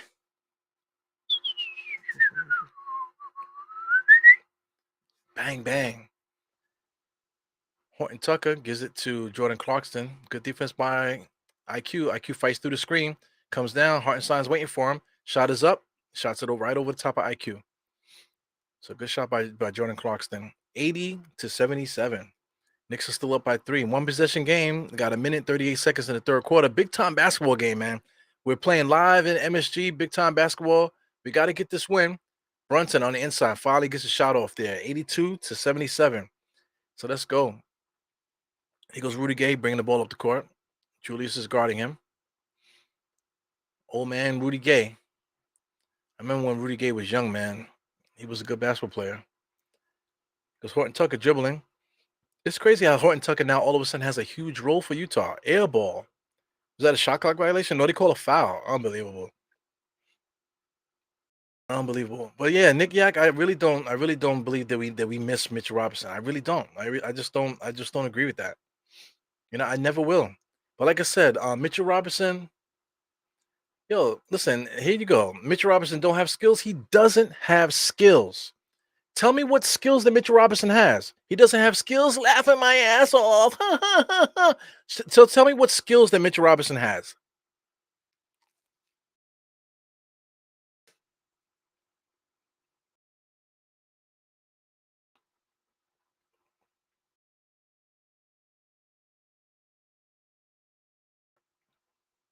I'm just waiting. I'm missing like 53 comments right now. I really got to scroll down. Hey man, I see you. I see you, Curry. 82-79. Here goes Brunson. Brunson's dribbling. They're setting up something here. Julius Randle comes out to set a screen. Took him too long, but Brunson had to get to the basket, but he does get a foul. He's going to the line. Yo, Brunson earns all his them fouls, boy. Every time he gets fouled, he's on the ground, fam. Yeah, man. He goes, Amani. Amani just dropped a big paragraph, man. So shout out to Amani the Great. Amani the Great always contributes really good to the chat here. People need to start giving this some. Who's that? Oh, thank you, man. Now this pocket is off the chains. I appreciate you, man. You know what's different about me too, man. I don't want, man. For me not even say that. Anyway, but like I said, I appreciate it. I appreciate it definitely. Like not for nothing. You give me props for the pod, but a lot of you guys, I really, I still could do it without you, to tell you the truth. But your comments, Amani, Trish D, Joe Curry, especially, a lot of you guys, even my Mighty Finesse, all the things that you guys bring to the chat makes everything so much better because sometimes all I need is something to go off of really quick and I can go crazy. I can go crazy without you though. This is the same thing like just to throw relationships up there. Like say, oh yeah, I'm married, I'm nothing without my wife. Nah, I think I'll be good without her, to tell you the truth. Of course I don't want to lose her. I'm not lose her, but I don't want, I love my wife. But it's like my life wouldn't be over if we weren't together anymore. We're together because not because we need each other or anything like that. Is we're together for our situation. We love each other. We started a family, made a commitment to each other, and that type of thing. But at the same time, you know, like I don't need her, to do anything. She doesn't need me to do anything either.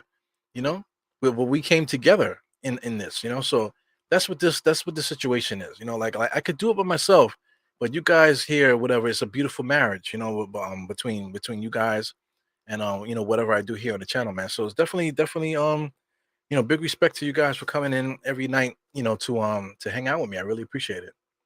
But like I said, some other people have like over 100 people watching. You know what I'm saying? But I got my little crew that pops in from time to time, you know, and people definitely come in to see what I'm talking about, especially when the moment is hot.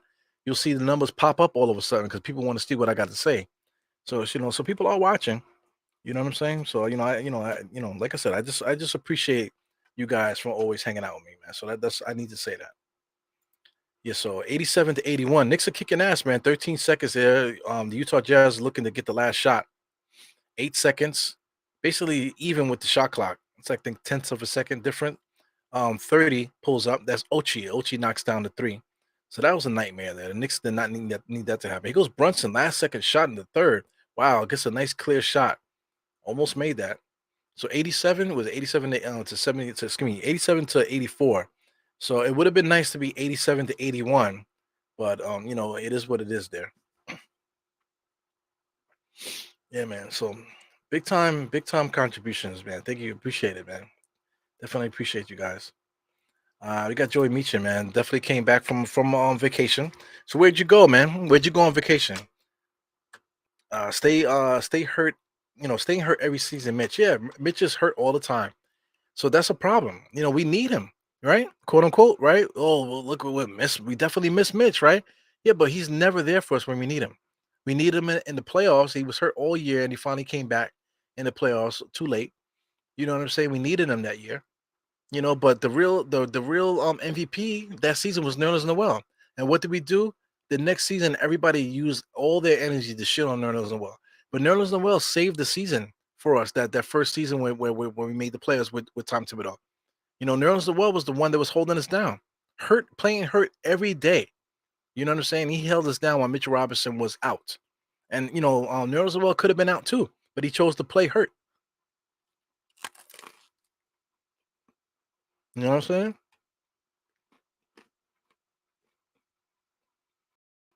You got to tell the full story. Yeah. Me and Joey, we agree. I definitely respect the things that Mitchell Robinson brings. Mitchell Robinson, when he's healthy, of course, it's going to help us. Of course, it's a positive thing to have Mitchell Robinson healthy. When Robinson is healthy, I'm not going to be like, oh, here we go, Mitchell Robinson. We don't need that fucking guy. You know what I'm saying? No, but if he's healthy, he's going to help the team. But like I said, in the same breath, I could say that we literally do not need him right now. Is it like we not? Oh my God, we need to get him back. No, I just don't. I just don't. I would never agree with that. Yeah, he's in his fifth year. He's in his fifth year, and we're still waiting for him to develop. Crazy.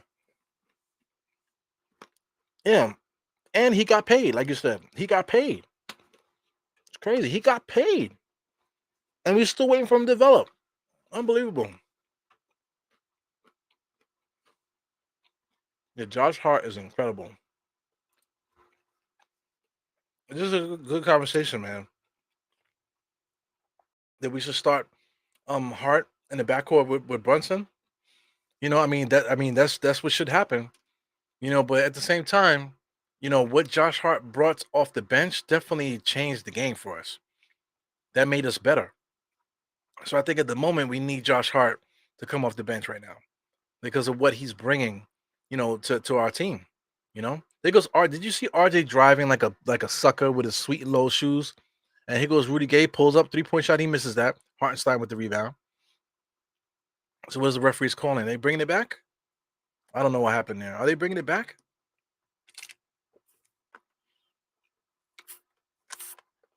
Excuse me. So RJ's there complaining about a foul, but he has to agree that he drove like a sucker. He drove to the basket like a sucker. You know what I'm saying? So they call a technical foul on RJ. Unbelievable.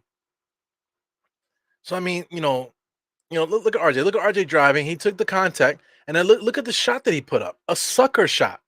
Look at that. He drove. He's doing all the contact. You know what I'm saying? But look at RJ. RJ's looking for a foul. It was so soft. So Tom Thibodeau got called for a technical. For what? RJ did not deserve that point for the technical. Look at Obi. Drive, kicks it out to Josh Hart. Josh Hart fakes. Inside goes baseline, drive extremely hard right to the basket, and he got fouled. Do you see how hard Josh Hart just drove to the basket compared to how soft RJ drove to the basket? Look at the result. Josh Hart got the free throw. On the other side, RJ Barrett doesn't get the free throw, and then Tom Thibodeau, comes to his defense, and we lose a point. Not only did you blow the basket, now we're gonna lose a point on the other end because Tom Thibodeau needs to get a technical to defend you because they're not giving you a foul. But meanwhile, Josh Hart don't need Tom Thibodeau to curse out the refs. You know what I'm saying? He doesn't need the referees to bail him out. He drives extremely hard to the basket and he forces the referees to give him a foul. Can I get an amen?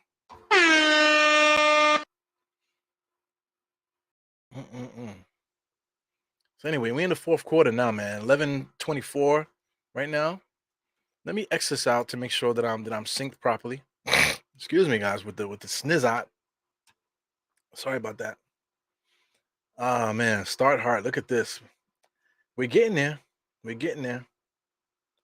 But like I said, right now, I just think we need to have him come off the bench. But the issue is now, like I said, with Obi Toppin, that I don't want on the team anymore.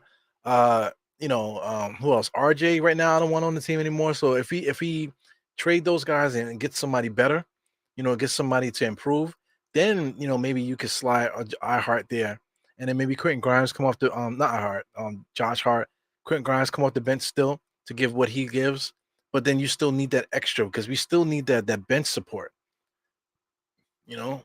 So that's interesting to me. We need another starter for the three, and then we need the bench support. There goes RJ again. RJ again with the sucker drive. He drives and then he's looking for the referees to bail him out.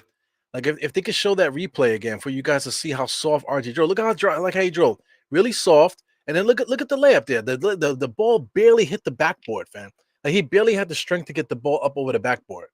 You know what I'm saying? So why do you expect the referee to give you a foul with your soft ass? Cotton candy sweet in those shoes, man. Unbelievable, man. It's unbelievable. What's this?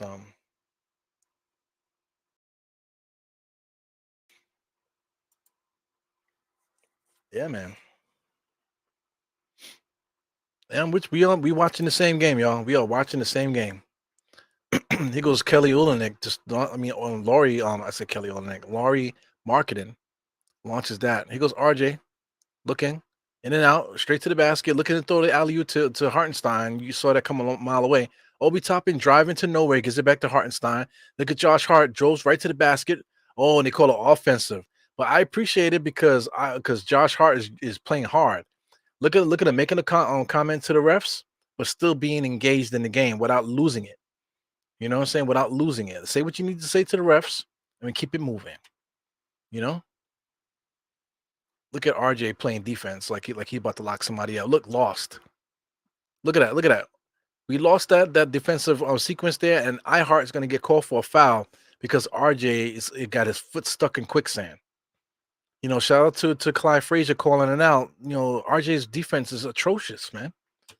I don't know what happened. He used to be our best defender, right? You know, he defends the team's best player. Remember we used to say that. You know, now look what's happening. Oh yeah.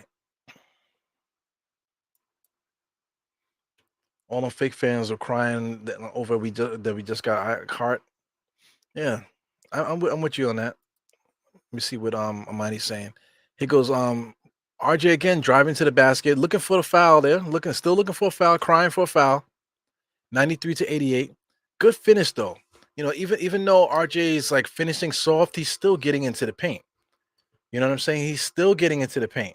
So there's something to be said there. He has a skill. He can get to the paint anytime he wants to, but he needs to play much stronger, you know, and he needs to change his trainer. You know, this summer he needs to get a different training camp, you know. Uh why can't we not have RJ coming up? I've been saying that. I've been saying that a lot. You know, the RJ coming off the bench will be excellent coming off the bench. So I mean, you know, do you start Josh Hart and Grimes together? You know, that's an option too. Fournier, like I said, Fournier, Fournier is an option as well, man. You know, we're talking about defense. This guy's RJ's defense is not even that good. You know, it's not like, oh man, we need RJ's defense out there. You know, Clyde Frazier already co-signed that and said, you know, already said what he had to say about that. Damn, man, I don't know, be coughing up phlegm forever on all this pizza I'm eating. It's delicious though.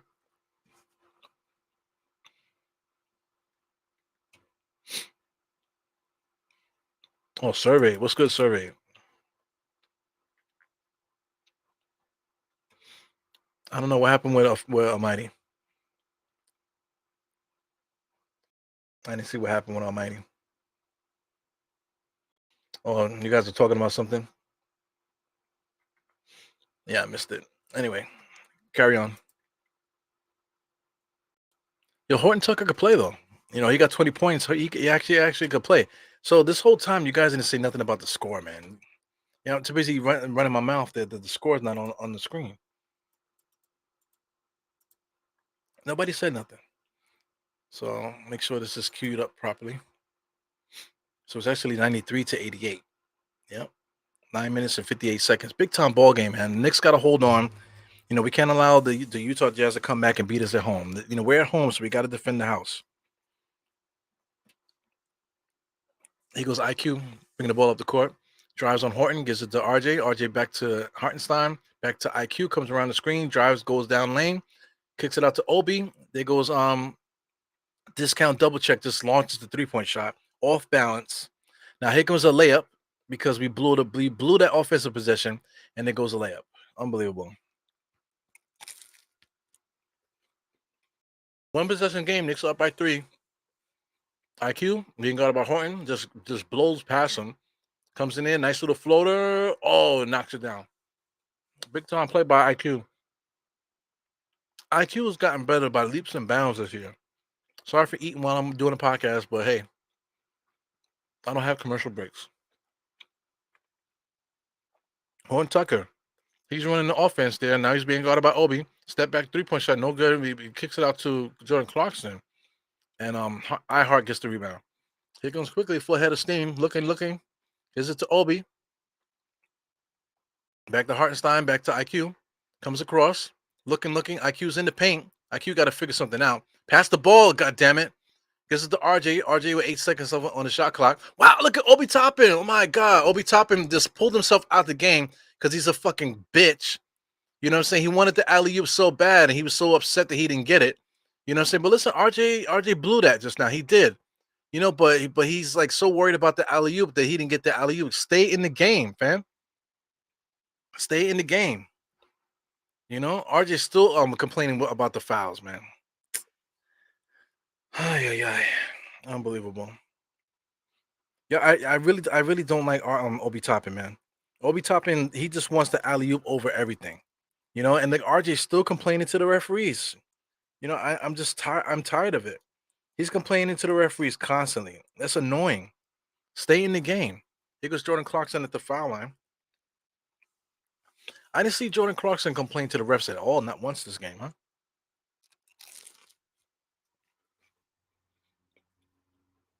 Here goes Brunson, bringing the ball to the court, being guarded by Horton Tucker. All the way into the paint, looking for the turnaround jump shot. Doesn't get it. RJ's now is his team. He drove, and Horton Tucker snatches the ball out of his hand. And then RJ's been complaining to the refs, and now they're giving him fouls now. Look at the soft drive. Horton Tucker just snatches it right out of his hand. Now, I don't see no foul. That wasn't a foul to me. So, with all the complaining that RJ's not getting calls, that was not a foul. Solid defensive play. RJ shooting the ball, knocks it down. That's your first free throw. Knicks are up by 3, 96-93. Here comes a shot. Second one is up. He knocks that down. So he's working them hoes out there, you know, trying to work the refs, trying to see if he can get hit these bullshit fouls and stuff. So it is working, I guess. Here comes Horton Tucker. Horton Tucker is doing a lot of work, man. Gets his Laurie Marketing wide open. Julius Randle was not paying attention. So he saw that he made that mistake. He definitely reacted to it.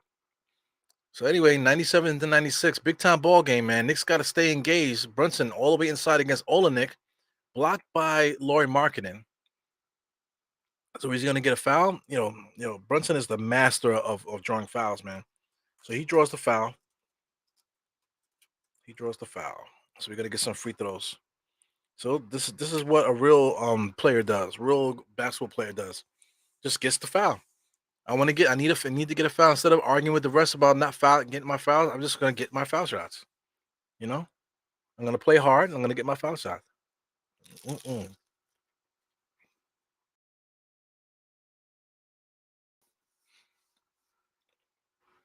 There he goes. Knocks down the first one. 98-96. Still a one possession game. Even if he makes the next one, it's still be a one possession game. One possession means a 3-point shot or whatever. So we're entering crunch time, guys. Getting close. 7:45. I always say sub 7. Once we get below 7, we'll be in crunch time. We're not quite there yet. Brunson knocks down the next free throw. 99-96. 145 left. It's gonna be 7:45 left in this game.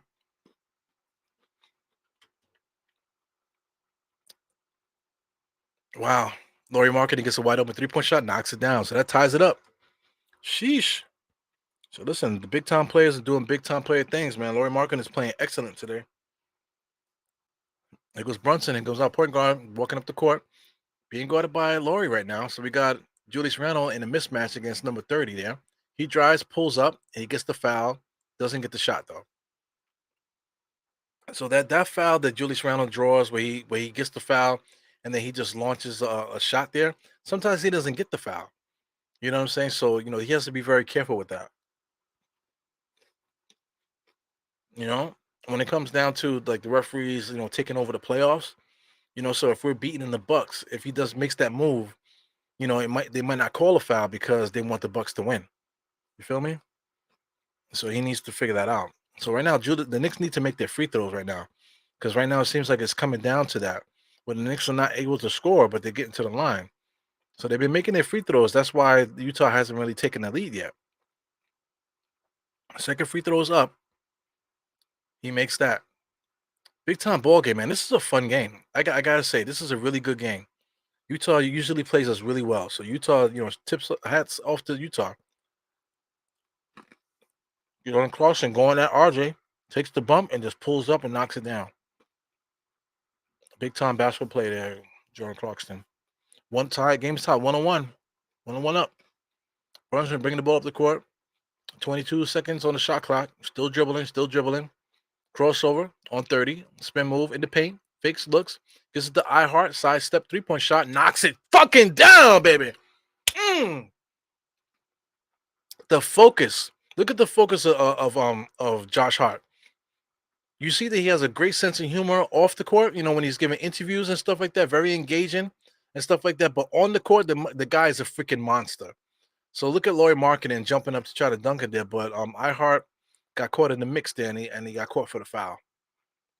So I really like how Laurie Markkinen is playing tonight, man. Very very engaged, playing like a guy that deserves to be an all-star. So it is what it is. He's a good basketball player, man. Definitely tip my hat off to Utah. I got nothing but good things to say about them, man. Let's get the score updated on NBA.com. Yeah, man. Shout out to everybody that's watching. Shout out to everybody that's lurking. Pop it in and out, see what's happening and stuff. But officially, we are in crunch time right now. So it's 6 minutes and 28 seconds. So we are officially in crunch time. So here we go, man. It's time to get busy. Shout out to Il Matrix. I don't think I said his name today. Which is why I called him Jeff Green a couple weeks. So yeah, I think he was calling RJ Jeff Green. Yeah, but I think I said that was a disrespect to Jeff Green, right? Which is kind of a disrespect to the RJ because Jeff Green didn't really get the same numbers that RJ got per se, you know. But just to be like a more polished player, Jeff Green is just a more polished player, even though he's not like getting the volume shots that RJ got through his career. It is what it is. That would be interesting. Yeah, we got to be very careful because Josh Hart is a keeper right off the bat. He's a keeper. So him in the backcourt with Brunson would be excellent. Brunson and Josh Hart in the backcourt would be fantastic. But the thing is we have to figure it out. I like Julius with Brunson and iHeart. I like that. People like Mitchell Robinson, okay, fine. Mitchell Robinson's on a great contract, so that's fine. I'm not complaining. But we got to figure out what we're gonna get at small forward to fit in that mix there. So like I said, Josh Hart is not gonna be that major 20-point a game score kind of guy. But he's a very solid he'll be a solid two guard for us. Excuse me. Get another wing in here, that can give you 20 maybe. I was gonna say like a let me think. Uh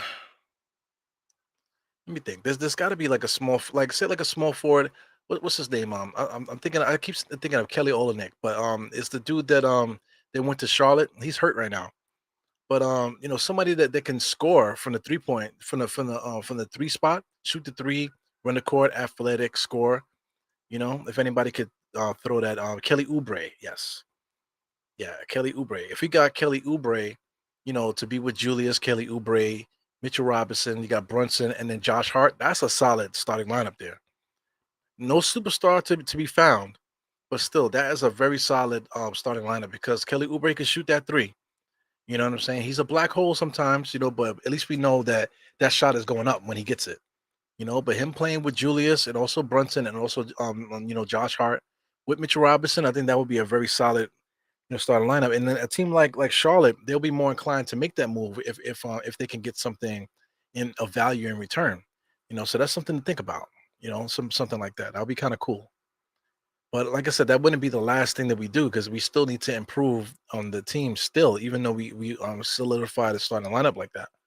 We still need to improve the rest of the team.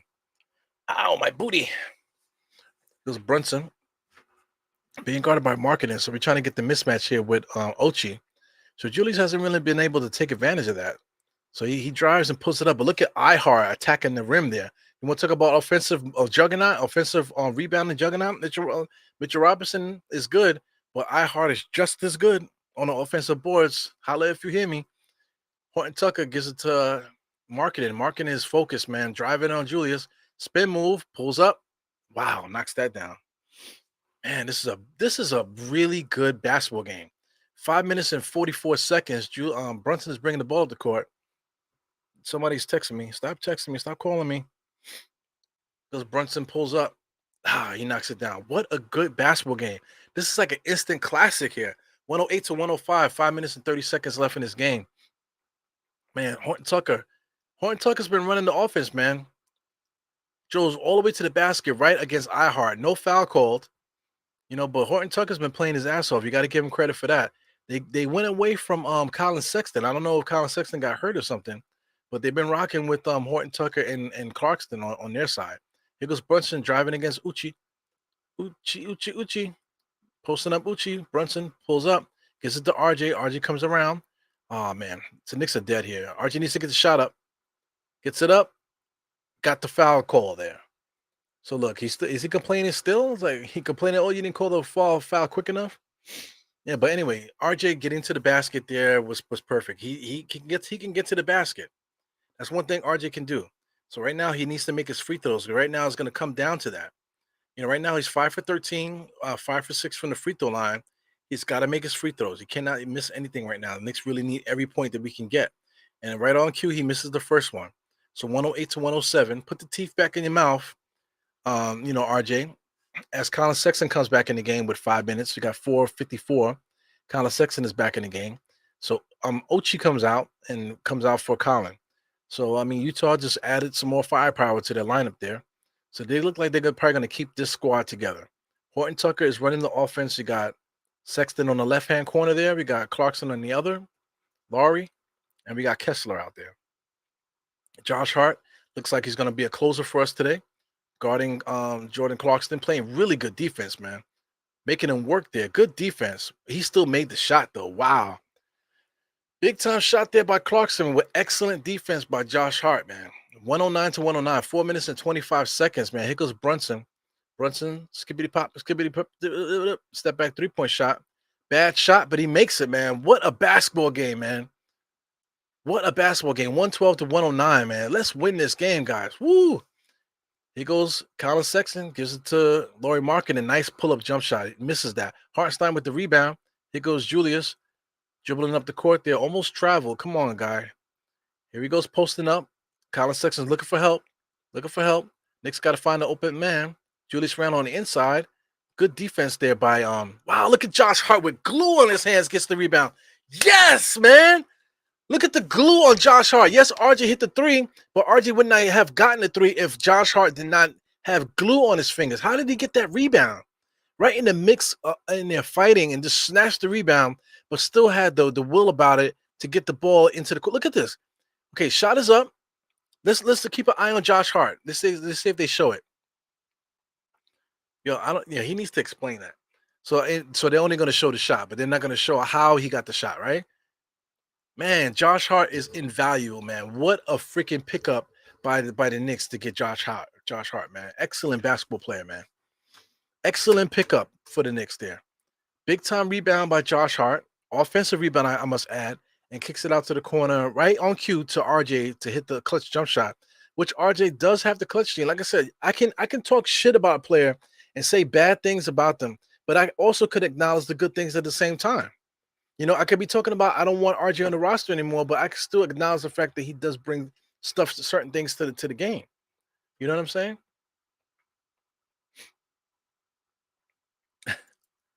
Yeah, Joel Pusbella. Yeah, I remember him. He kind of reminds me of Joel Pusbella. He actually was a good player. I wanted the Knicks to get him. Ooh. What's the name? Tristan, he said, listen. Oh no. He said, listen, 5 steals, 2 assists, 4 boards in 19 minutes. Yeah, man. As much as I love Patrick Ewing and Bruce Springsteen, I got you. You think you might love him more than that? Wow. So I'm assuming those stats are Josh Hart stats. Let me get these stats together here. So Josh Hart, he has 8 points, 5 rebounds, 4 assists, 5 steals. My goodness gracious. Hands down, my favorite Knick right now. Of course, Brunson is amazing, but right now, Josh Hart is my favorite player. In comparison, Grimes, he has 1 point. 1 point. Grimes has 1 point, 1 rebound, 1 assist. Absolutely has done nothing to help us win today. 22 minutes. Josh Hart in the same 22 minutes, like I said, 8 points, 5 rebounds, 4 assists, 5 steals is incredible, man. Only 1 turnover, 4 personal fouls. You know, all those fouls that he did commit were all tough fouls. You know what I'm saying? So I love it. Obi Toppin only played 9 minutes. You know, jumping up and down because he didn't get an alley oop. Get your ass on the bench, bitch. You know. Hartenstein with 21 minutes today, playing really good. 6 points, 10 rebounds. Wow, man, big time. IQ 15 points off the bench. So, like I said, IQ, Josh Hart, and Hartenstein, fantastic bench players for the Knicks. You know, we have to figure out that next player. Obi Toppin is not it. Like I said, if Obi Toppin's not going to contribute, put Fournier in.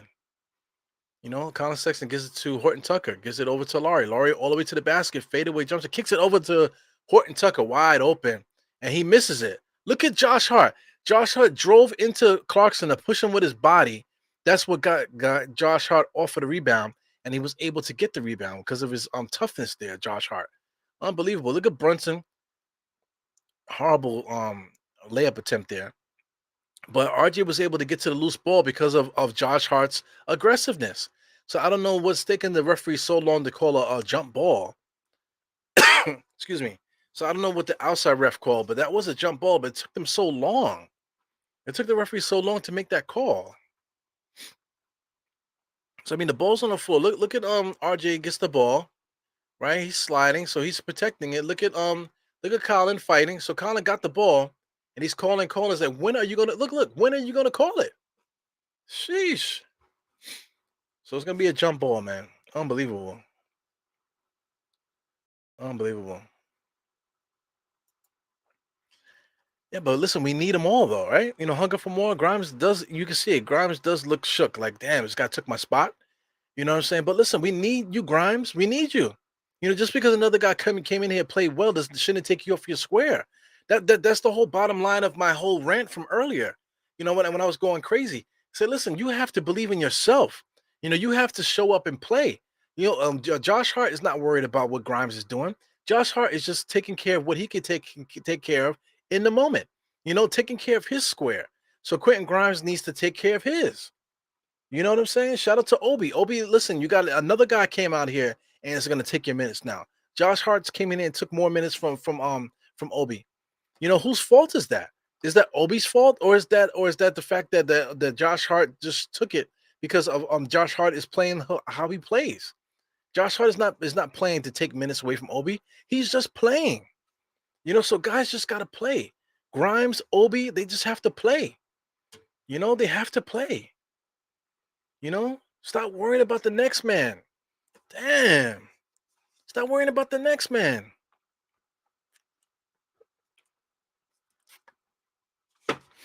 Unbelievable, man.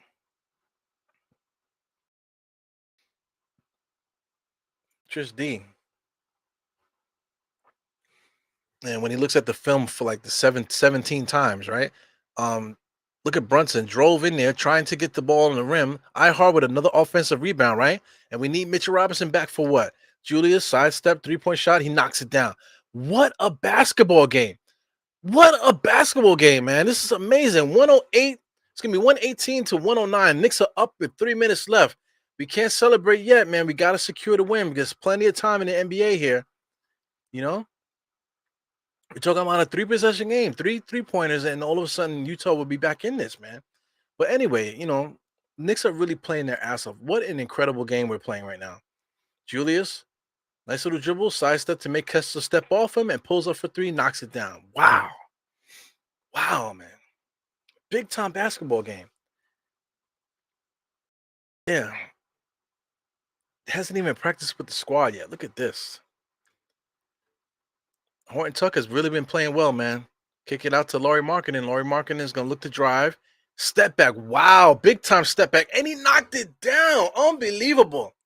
What are we watching? This is a great freaking basketball game. Laurie Markkinen with a big time step back jump shot for a 7-footer. What is he? 6'10" or 6'11", whatever he is. Big time step back 3-point shot there by Laurie Markkinen. Look at Julius. Was wide open. Now he pulls up. Heat check. Misses that. Wow, Josh Hart right there. Knicks ball. Yes! Wow, man. Josh Hart fighting for the rebound. His physicality was able to make the Utah Jazz player go out of bounds. But now watch Josh Hart still locked into the game, though. How do you do that? How do you make plays like that and just forget about it? Big time play by Josh Hart. Brunson gives it over to Julius. Julius is being guarded by Laurie. So listen, we need to move. Wow, he just blows past him and bangs it on the Kessler. What are we watching? What are we watching? Colin Sexton is driving on Josh Hart, go all the way to the basket right in front of Hartenstein. So the Knicks defense let go for a second, and Sexton was able to take advantage. Big time play there by Colin Sexton. Knicks up by 6, 2-possession game only. Be careful. Here goes Brunson, top of the key. Julius wide open. Julius too many dribbles. Josh Hart clutch jump shot, knocks it down, knocks down the clutch 3-point shot, baby. What are we watching? 123 to 114. Josh Hart has literally become my favorite Knick. And I don't have a favorite Knick. You guys know that I hate all of our players. I would trade all of our players. Josh Hart is my absolute favorite Knick right now. Playing excellent basketball. 123 to 116. Wow, man. What a basketball game. So anyway, 12 seconds on the shot clock here. Brunson is not doing anything here. We're kind of wasting 8 seconds. Drove on 2 players there. Pump fakes. Gives it out to RJ. Clutch 3-point shot. Whoa, he misses it. What's going on here? So it's going to be Utah. So no foul was called there. Thank God. So we don't need that. So I mean, there's a minute and 13 seconds left. Is it time to celebrate yet? Still not. Still plenty of time. Plenty of time to make mistakes. You know, it's really a 3-possession game, to tell you the truth, because it's 116 to 123. So we're talking about 4. That's 7 points. So that's 2 3-pointers. 3 3-pointers wins the game. You know, 2 3-pointers and a layup wins the game for Utah. So it's still plenty of time. But look at Josh Hart. I never seen a guy so focused, man. Shout out to iHeart. iHeart's playing extremely focused too. Julius is playing extremely loose. You know what I'm saying? Brunson seems to be fresh, you know. So, you know, just the quality of players out there is keeping everybody fresh. Even RJ's nice and fresh now. Adding that extra player, I've been trying to tell you that shit all season. Adding that extra player to help us out, you know, out there is invaluable. Right now, this guy Josh Hart is giving us everything that we needed, you know, to help us close out games, man. He's giving us everything that we ever needed. On his first game back here, and it hasn't even practiced with the team. Brunson, in and out dribble into the double team, gets it to RJ. RJ swing pass to Josh Hart, wide open 3-point shot, misses it. Laurie Markkinen gets the rebound in traffic there. So here comes Utah. Like I said, there's still plenty of time. 45 seconds. Clarkson launches a 3, misses that. Julius Randle fighting. Horton Tucker with the rebound. Josh Hart playing good defense there. Horton Tucker skips past him all the way to the basket. Shot off the rim. Secures the rebound. Gives it to Brunson. No foul. 30 seconds. Crossover. All right, so they did commit the foul there. So 29 seconds on the clock. Brunson, are they in the penalty? I see bonus. So I think Brunson is in the bonus. So look at now finally Josh Hart finally let it go, because Josh Hart was focused, you know, super gangster face all game, and then he finally let it go and started celebrating. You know, so you know, man, I love it. You can see Josh Hart and Brunson are cut from the same cloth. You know, these guys don't celebrate until the game. Even when the game is over, they still don't celebrate. You know, so it was good to see the release that Josh Hart gave there, man. He deserved that. Big time game today by Josh Hart, man. We got to read those stats up before we get up out of here. Excellent game, man. Josh Hart is everything that this advertised, man. You know, this is the difference between a good player and a fucking shitty player. You know, a good player and a mediocre player, or a hope player. You know, I hope he plays good one day. Oh, one day. He's only 23. He's so young. He has time. He's so young. You know, and then meanwhile, other guys just bring it. Horton Tucker dribbling up the court there. Just came off the street because Horton Tucker wasn't being used. Now all of a sudden he's being featured all the way to the basket. Michael Jordan up and under over the shoulder shot there. Totally erratic, but still got to the basket. So here goes RJ arguing with the refs. Josh Hart is trying to stop RJ from doing that. You know, so it's just counterproductive doing that all the time. You know, him arguing with the refs. You know, just stay focused right now. So look, they're telling him to review it. So look, he just pointed at the ref. Could have got hit for a technical there, because he put his finger in the ref's face. He could have got hit with a technical. So did he get fouled out? See, I mean, Tom Thibodeau, what is he complaining about? Where's Tom Thibodeau's focus? So did RJ Barrett get fouled out? Yes, he did. So 20-point game by RJ Barrett. Definitely a lot of clutch shots by RJ. So even though we were shitting on him today, and I want him off the team, I really want Obi off the team. To tell you the truth, I just want Obi gone. But RJ right now, 20 points. Meaningful points tonight. You got to tip your hat. Like I said, Josh Hart is his 11 points for Josh Hart tonight was like 30 points. Unbelievable game by Josh Hart in his first game with the Knicks. 25 minutes, 11.7 rebounds, 4 assists. So they took away a steal. It says 4 steals. So they took away one of his steals because it was 5 steals. Now it says 4. Mm-mm. Mm-mm. Unbelievable. Unbelievable. So there goes the score, 125-18. So somebody said update the score. My bad. Yeah, NBA.com keeps messing it up, man. So they finally did update it. I noticed it. I saw it blink. So unbelievable. Unbelievable. Yeah, man. Players like that play extremely hard and they know the fans are gonna go for them, it makes them go harder. So when it comes to a playoffs, could you imagine Josh Hart in a playoff situation? Wow. It's coming. They took a one. Oh, yeah, they definitely took away one. I might be drinking, Mitch. Yeah, I saw the 5 steals too. I actually read it off. He did have 5 steals. They took one away. So I counted 5. So here goes Horton Tucker. They're gonna get some threes up. Here goes Laurie, comes around the screen. He's gonna try to get a layup. The Knicks give it to him. That's fine. Still a 2 possession game. The Knicks got to stop fooling around. Almost got a steal. Look at that.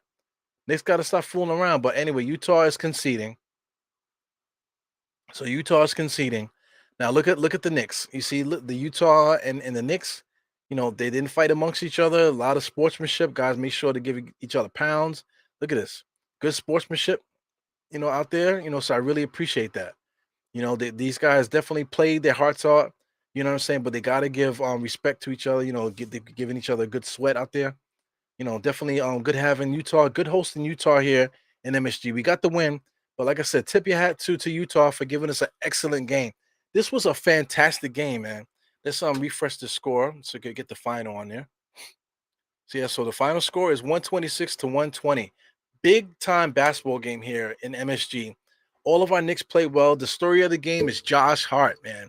Josh Hart's first game. Look at RJ Barrett still complaining about certain things. But listen, the story of the game here has got to be Josh Hart. So they got to be interviewing him because I see everybody else leaving. So here we go. So let's get some sound going.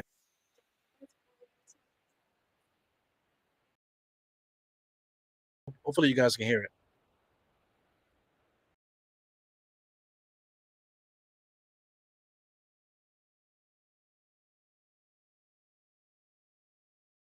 Woo!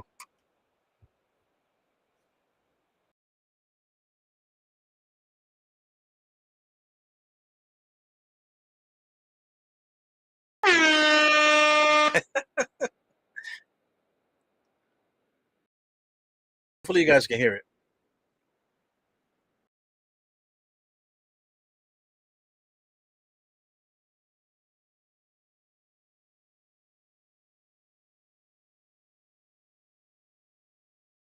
Yeah, man. Cheer this guy.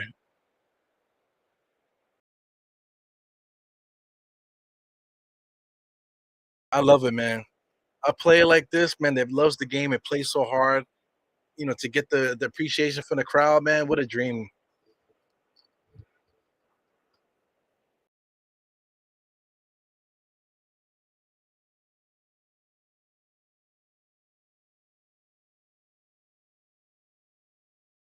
Wow. Excellent, man. That's beautiful. So let me get this out of here. I'm definitely getting a copyright strike for that. You know what I'm saying? But I don't care. I'm excited. I'm excited for the Knicks to get this win. I'm excited for Josh Hart to be part of the club here. We're definitely re-signing him for anybody that wants that. He's a free agent. I think I know he has a team option. a player option, excuse me. So he's going to decline it. We got his bird right, so we absolutely keeping him. So we got to see what we can do to maneuver the cap, maybe if we're going to sign somebody or if we're going to make a trade to make the team better in the offseason. But Josh Hart is here to stay, man. For that performance there, man, we cannot let that guy go.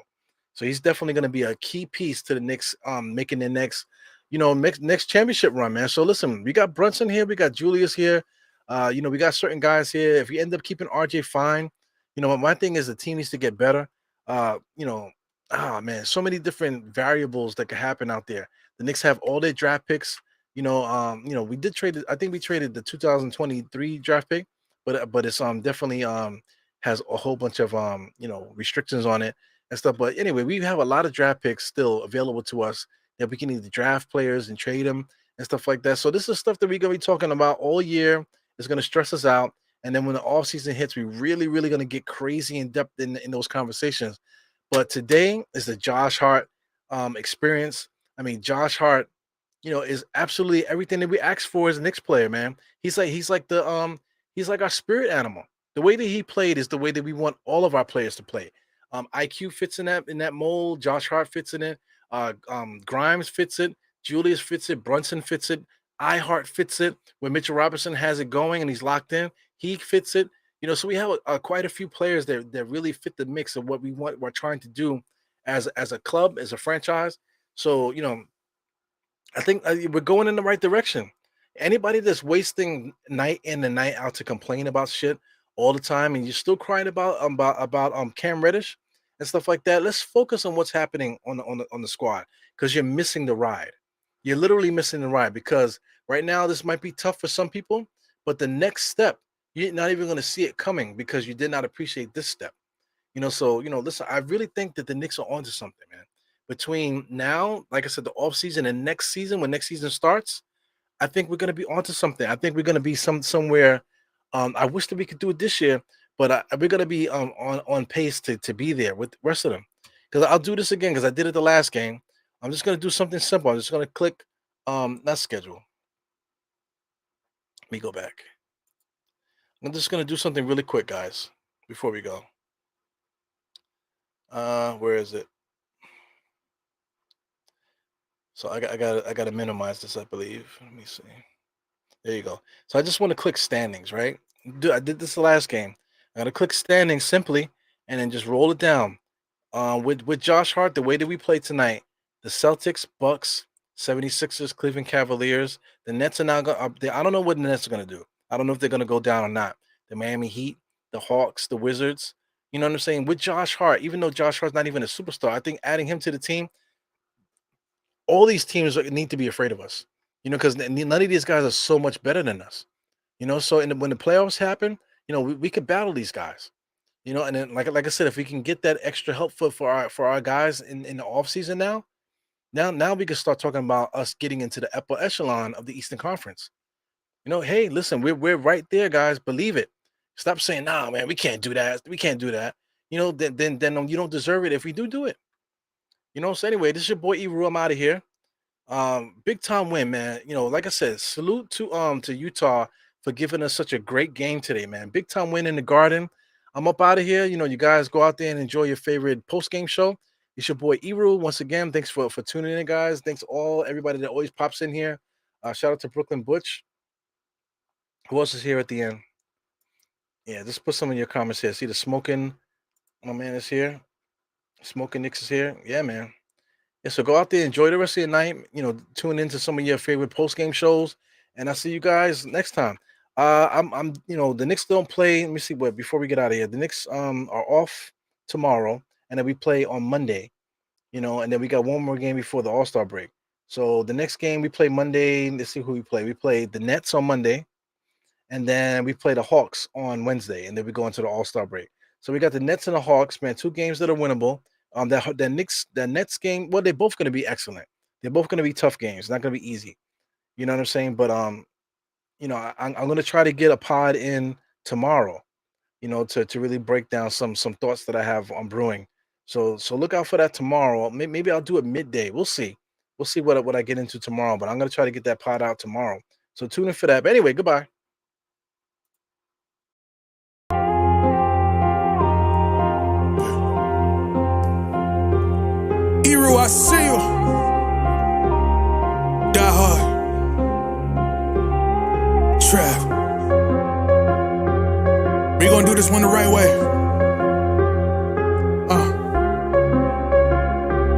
We in here forever. Yeah. Die hard, homie, die hard. You can check the swag, he the realest by far. Swimming in that blue and orange, he the lifeguard. Yeah, he been through pain, at least he got some nice scars. He can smell a trophy, yeah, you need it back to back. Represent himself, his own name is on his back. 10 toes down, try to stop him, he come back. Bandwagon hoppers, he will knock you off your tracks. You ain't saying nothing, Nero been here from the start. He been working in the lab to take his team and make it art. See him going over film to help him build and make him smart. He will tell you how he feels because he's real and he got heart. He will never fade away, he will never change his face. Everybody picking faves and he's feeling out of place. Cause he is for the team and he always rep the squad. Like that Christmas movie, he gon' always die hard. City on my back. They ask me what's my name and it's on my back. I'm just speaking facts. We got big dreams, we ain't looking back. We be really die hard, yeah, that's a fact. We be really die hard, ain't no going back. Make the whole crowd rise like a thermostat. Fourth quarter, I'm the killer that's gon' murder that.